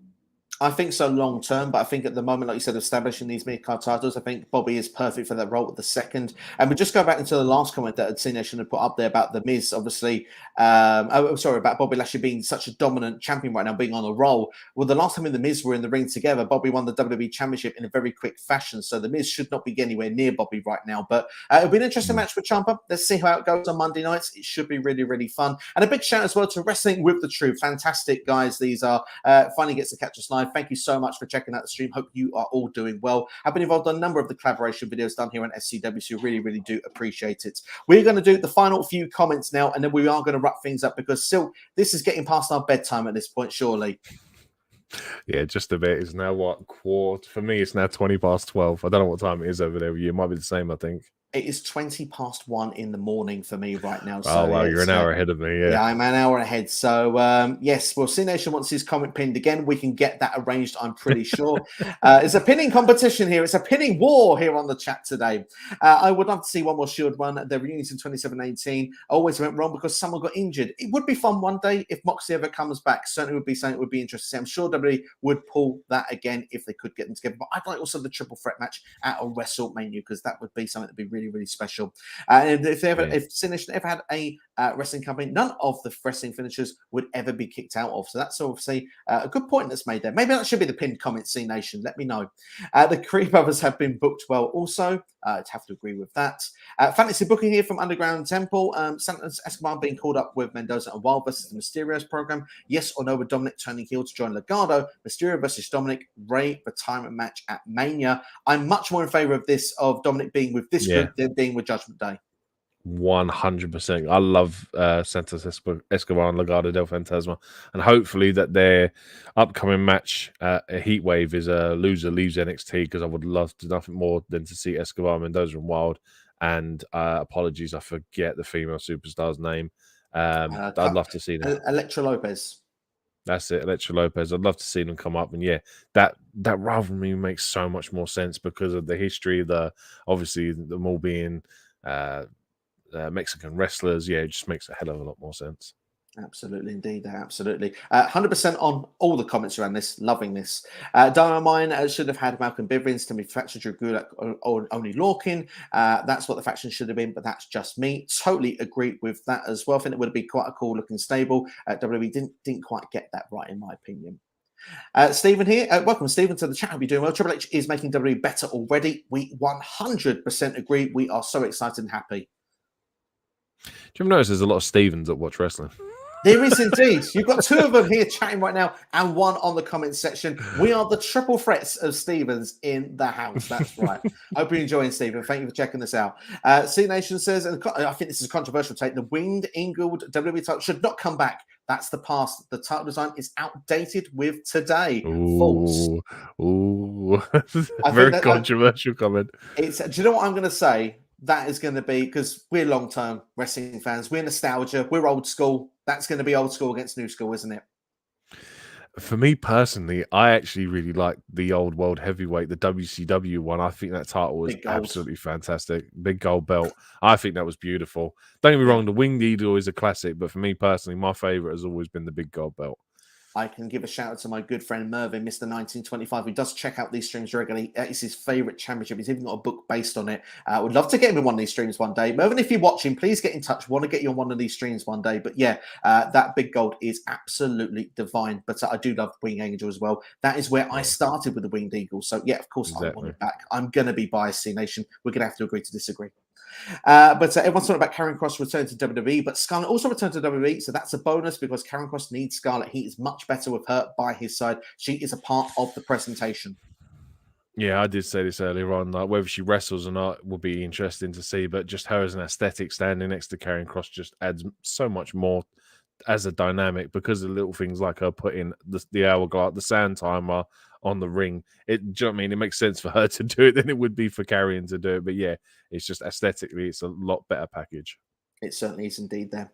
Nubin Co says, I reset some of the wrestlers like Ciampa, Ricochet, Asuka, and Nakamura. All seem to have been having a good run this week. They've all had, wins. A good shout. Asuka's a good shout as well. She had a draw with Alexa Bliss, but of course that's leading to a program going forward. So everyone has our direction in this, which is great to see. C Nation says Seth Rollins is the best NXT champion who has done great things on the main roster. He certainly has got to be in the conversation with that. So I would agree with that comment. Stephen with another one. Who will beat Roman? Hopefully Drew McIntyre. Hopefully Drew McIntyre. Absolutely, indeed. We're coming to the last few, so we're going to do our last few comments now. Then we will be wrapping up the stream because we'll be asleep with you otherwise. Not because your questions, they're amazing stuff indeed, but it's getting very, very late for us both. Martin says, "What's up with you both? Hope you guys are doing well. Barely arrived into the stream. That's fine, Martin. Hope you're doing well. Thank you for checking us out. And of course, if there's anything that you want to catch up on, the Karrion Kross stuff was discussed heavily at the beginning of the stream. But try and get in a question before the finish. Triple H, me and go back. As I say, be like me and go back and watch the whole thing. That's what I do after. I go back and watch them again.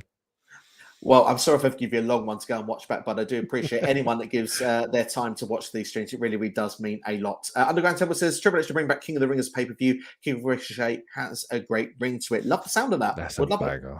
Was a banger. Definitely get the Queen of the Ring on there as well, personally as well. Talking about the Hall of Fame, who do you think Vince McMahon would induct himself? More than likely, or Stephanie probably will do it. Stephanie and Shane will probably do like a joint induction, but it just, like I said, I would expect it to happen next year, but just depending on how these current lawsuits and stuff and everything going on play out, it may not be for a couple of years yet.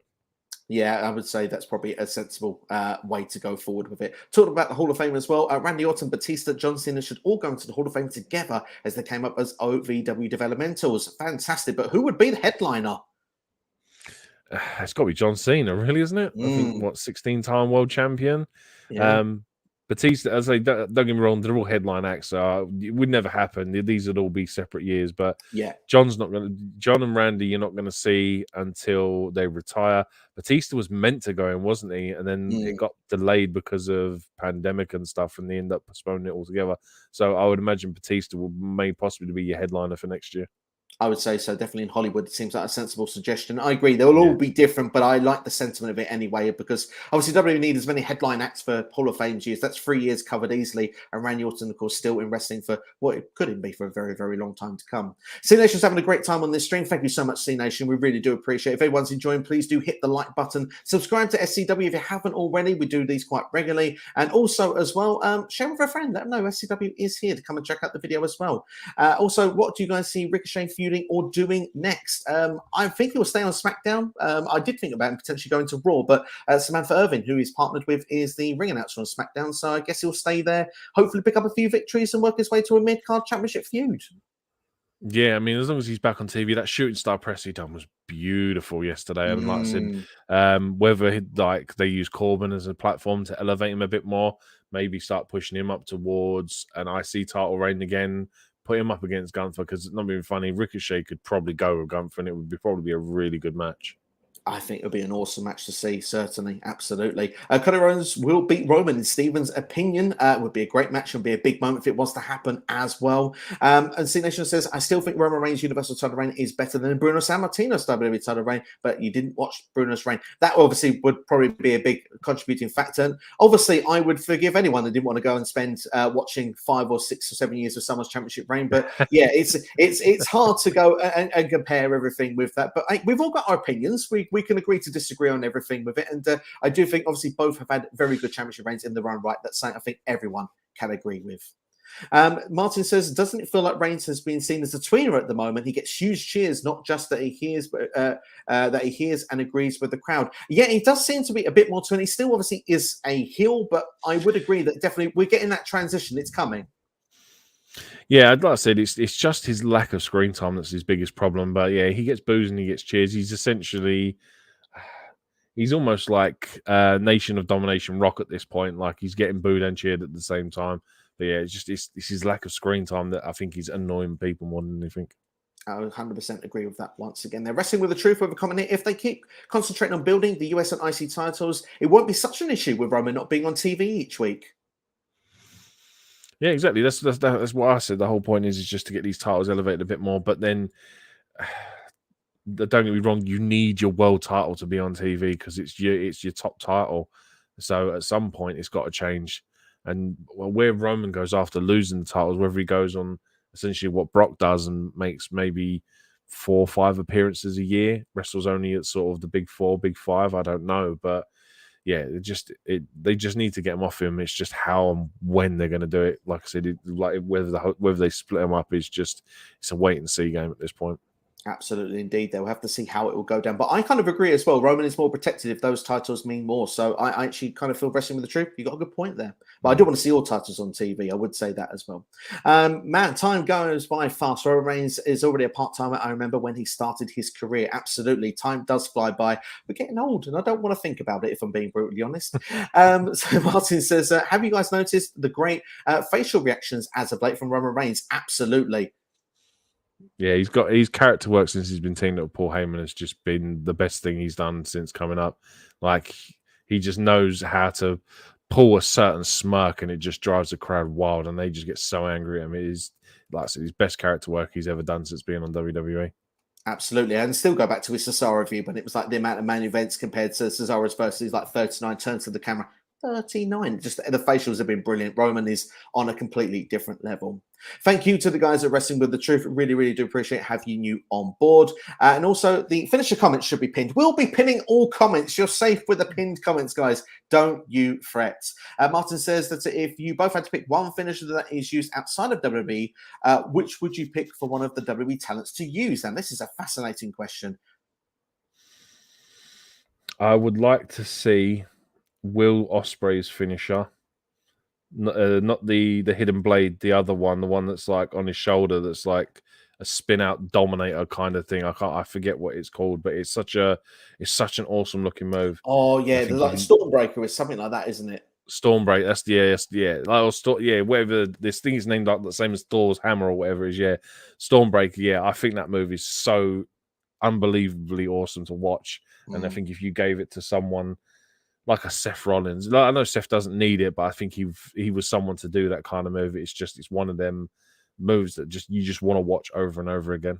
Absolutely. Something like Ricochet would really benefit from a move like that as well, as we mentioned Ricochet. just a few minutes ago. I'll go with the One-Winged Angel just because I think that's an awesome finishing move. We could see that being used in. We've seen different variations of it over the years, but that to be brought in would be pretty cool. And like you say, put it on the right performer that can elevate them to the next level would be pretty nice to see. So think of any of your favorite top mid-card people to have that move. But then again, this I don't know if you saw Shotzi's finisher from Raw, that DDT she done where she had the person in like their legs were going across her body as she dropped down. It was an intriguing, like it's just a DDT essentially, but she made it her own and unique. And I love it when wrestlers can do that. Absolutely, indeed. There, Shahid is with us in the chat as well, and of course, you can always ask us important things. What if Adam Pearce makes it official to a triple threat match for Clash of the Castle? It could be a possibility that we could get a triple threat at Clash of the Castle. We could get a triple threat. It's Adam Pearce. I don't think we need Adam Pearce on TV because they're booking him so strange at the minute. They're still doing this whole thing with Sonya Deville. I would just like to genuinely see it as a triple threat, though. I think Adam Pearce doesn't really need to be involved in this. Absolutely, indeed. There, just same as Sid Nation. Of course, we can always agree to disagree with the Winged Eagle Championship, so don't you fret about that. But Oscar was booked well in the Vince McMahon era. Totally agree. Grand Slam champion, Royal Rumble winner, Money in the Bank winner. She has done it all, and I assume she will still be booked strong in the Triple H era as well. It was just she was the pandemic hero. It was all during the pandemic she was the best one, and then when they went back to live crowds, they just forgot about her again. But I say hopefully we know Triple H, we can go back to undefeated Asuka where she goes 2 years undefeated again. It'd be amazing. Absolutely, indeed. And thank you, Martin, as well. Thank you for your questions and coming in as well. And enjoy. And yes, we are enjoying WWE and AEW, and many more surprises coming without a doubt. We hope so. And Anthony, here we go with your Raw Underground. How would you guys book Raw Underground if Triple H brought it back? Because I like the concept, but Vince screwed it up.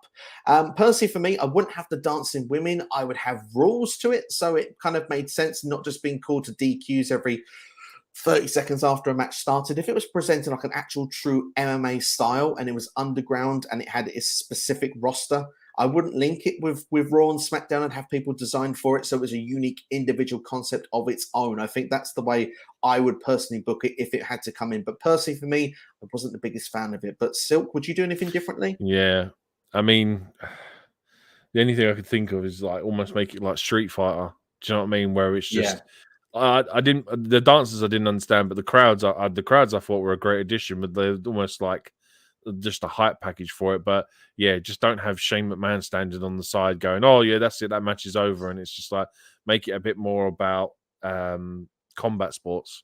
And like I said, whether it's like Muay Thai or kickboxing or stuff like that, it would be interesting to watch. But I'm the same as you. I was never a fan of it when it was first introduced. It's different. It was unique to its concept, but I think that it wasn't quite for me. But then again, I liked a Lion Den match back in the 90s. So I think it's the concept of how it's presented, how it's booked. And I think it was, like you said, it was screwed up before. If Triple H was to do it was done right, maybe it would feel different. Great stream, lads. Battle of the Belts is on. Hope you're enjoying Battle of the Belts because that started a little while ago. So thank you for checking out the stream and hope you enjoyed the show. Predictions were done on this channel. C Nation, letting us know the time in his time zone at the moment. It's definitely later for us. We're going to wrap things up. And can you do another 6 minutes? Literally 6 minutes. We'll get through what we can in that time.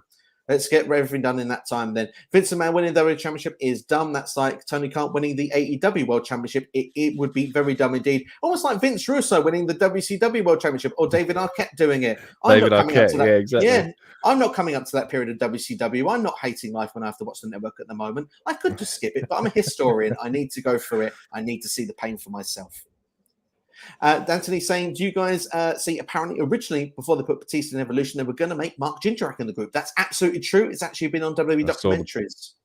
I saw the promo shoots of him like doing a promo package for it, and it just looked weird. It didn't look right without Batista, and it was so strange to watch. Absolutely. I think it's in the Ruthless Aggression series as well. And Jindrak said he wasn't mature enough for this group at the time. C Nation says the first world title I saw on WTV was when the WWE title, World Heavyweight title, were unified. So that's why I do not like some of the old belts when people like them. Fair enough. We all have our preferences of what we do and what we don't like, and that's fair. Hey man, someone out there still likes that John Cena spinner title somewhere.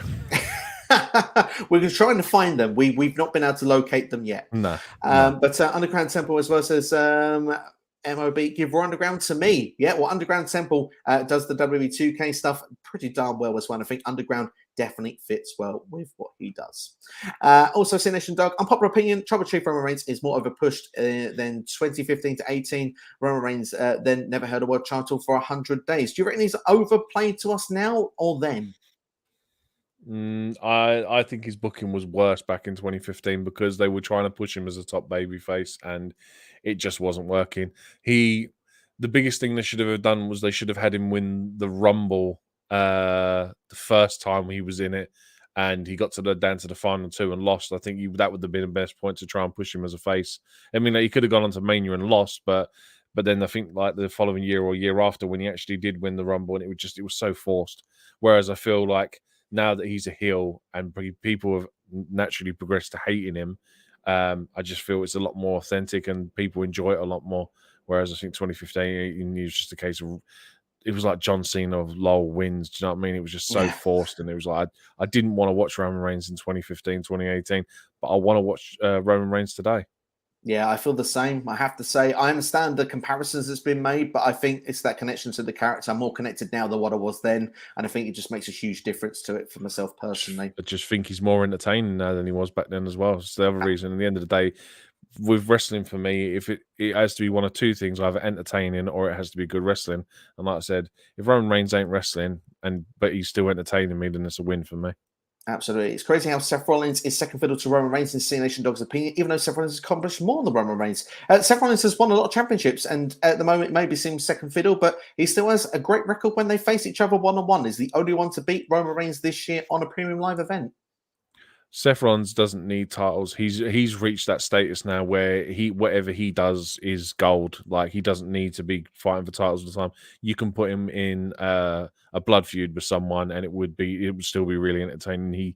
He's got to that point where he just doesn't need championships anymore. Don't get me wrong, we all want to see him with the world title and whatever, but yeah, he doesn't need it. Absolutely. A great shout for letting us know with the Will Ospreay there with the Stormbreaker finish. Underground also says a great finisher from the Indies to be shown in WWE. Give Damien Priest everything is evil. I'm trying to picture that one off my head, but certainly for Damien Priest, that would be pretty darn awesome. I'd be fine with him getting a fresh finisher than what he's got at the moment, because at the moment, I think that's kind of overused his finisher with a number of different superstars across the board. But hey, but isn't he actually doesn't have the Crossroads anymore? He's kind of got the Razor's Edge kind of finisher, hasn't he, recently? So maybe it's a bit of a Priest. Because it's because of Cody Rhodes is the same move, so that's why he's gone to using the Razor's Edge.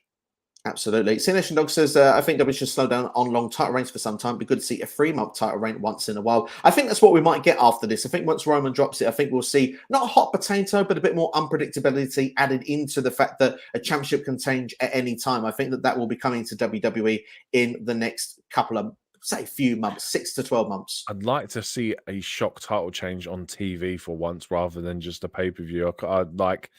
I know it's been a couple of years since we've seen one on TV, but I just think it's a fresh idea that because we expect title changes at pay-per-views. We don't expect them on like Raw or SmackDown every week. So yeah, to have, say for instance, if Cody was to pick the title up off of Roman next, have him lose to Seth on a Raw one night, I think it would just add massive shock value to it.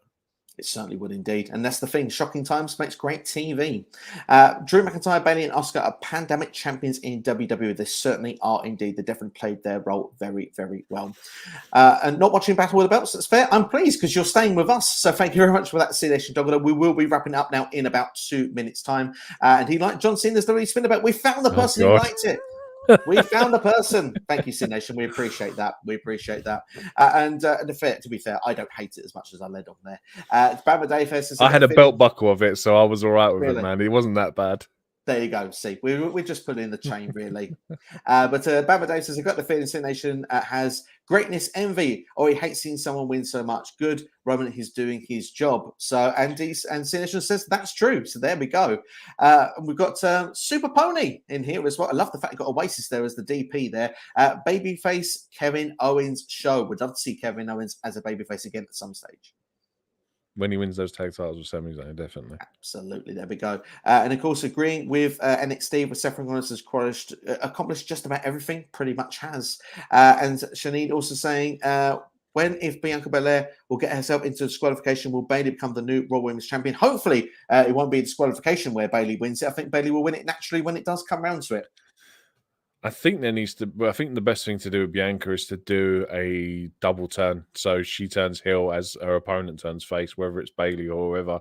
Because I think we're getting to the point now where we need to start seeing Belair as a heel, because we need to see that NXT variation where she was beating people with that hair, because it was such an effective weapon in NXT. And I think that's the next stage for her. So yeah, like I said, for me personally, a double turn, just do it better than the whole Stone Cold one. Absolutely, I agree with that 100%. The only thing I will say is I need Belair versus Rousey before they do it, because Rousey's just turned heel. That's a match I need to see. Then after that, I'm totally on board with a Belair heel turn. David says, final question from him, and it will be the last of 2 last questions we got. We won't be taking any more questions after these two. HBK is my favorite of all time. My opinion, the GOAT in terms of who was the best ever in ring. However, I'm starting to think Seth Rollins could bump him out. He is nearly perfect. I mean, Seth is fantastic in the ring. For me, it's hard to have him take over Shawn, but certainly there's still time for him to do so. Yeah, the thing is like my Mount Rushmore has the Ultimate Warrior on there, and it's not for the fact the Ultimate Warrior is a great in-ring competitor, because let's be honest, he wasn't. It was just the memories and the stuff. That's the guy that got me into wrestling. Everyone's opinion on the greatest of all time. It's an argument that will never be settled. People will say Stone Cold because of his whole storyline with Vince and stuff like that. People will say Shawn Michaels because of his in-ring ability. Some people will say Ric Flair because of his character work in ring. There's no correct answer and there's no wrong answer. So it's just going to be interesting to see. Absolutely. Everyone has their own different variations. What a Mount Rushmore is of WWE wrestlers and the best of all time. I'm with you on HBK being my favorite of all time. Seth Rollins has got time to get in that spot. He is awesome at what he does. C Nation here says the last shock change on WWE TV was Daniel Bryan's heel turn. I always went to go with Bryan Danielson. This is how up to date we have to do with these name changes. Beating AJ Styles to win the WWE title. Of course, there was the kick in the balls there once again, and it was absolutely fantastic when it happened. That was shock TV at its best then. And we got the Planet's champion with Daniel Bryan after that. Yeah, and that beautiful like natural earth title, which was one of the best. Like, a lot of people ripped on it, but I just thought it was genius and it was beautiful for what it was. It fit the character so beautifully, and that's why I thought it was so awesome. Just say Anthony may have missed that we mentioned this earlier, so just so that we do, just say yes, we was aware that before Batista, Mark Jindrak was going to be the original fourth member, but of course it was on the Ruthless Aggression series, and they said that he was too immature at the time. That's why Batista did so, and Jindrak even said, looking back at it, probably was the right move. And also, Undertaker is the greatest of all time because of the longevity and the ability to evolve the character so it didn't become stale. I think, Anthony, that's a very, very fair point of why Undertaker is definitely in contention of being the greatest of all time. But that's everything from us anyway. Answers. There's no wrong answers at all. Sinisha says, great stream. Thank you, Sinisha. Thank you to everyone that has been watching this. If you've enjoyed this video, please do like it. Please do share with a friend. And please do subscribe as well. NX Steve, I really hope I can convince you to come on future streams because, my goodness, this is the longest stream I have ever done. And I'm so pleased to have had you a part of it. It's not me you got to convince. It's the wife. She's sitting next to me giving me evil eyes right now because I've been on it for 2 hours, but it's fine. I'm not going to say the truth, but it's nearly free. I can say I want to apologize to your wife now, and I want to say thank you so much for you coming on, and I hope that if she's been watching the stream, that she has enjoyed it as well, because she'll be forced to watch it back when I watch it back, and I'll make sure she watches the end just to hear your message. There we go. There you go. A special apology from me, and I hope that you have a fantastic Sunday together ahead. But thanks to everyone that's been watching. Obviously, if you've missed anything, go to the start of the video. I will look as well to try and do more live streams going forward. All depends on how the schedule will work right now, but certainly if I can do one on Monday, I will try to be back then. Sorry, it's a funny comment to put on here. I've got to do it from C Nation Dog. NX Steve may have to sleep on the couch tonight. Let's hope that's not the scenario. Let's hope that's not the scenario. Maybe turn the stream off before your wife sees that comment. But anyway, thanks everyone for watching. Anyway, it's been an absolute blast doing this. Hope you've all enjoyed it. Have yourselves a good one, and we'll see you all next time. Take care.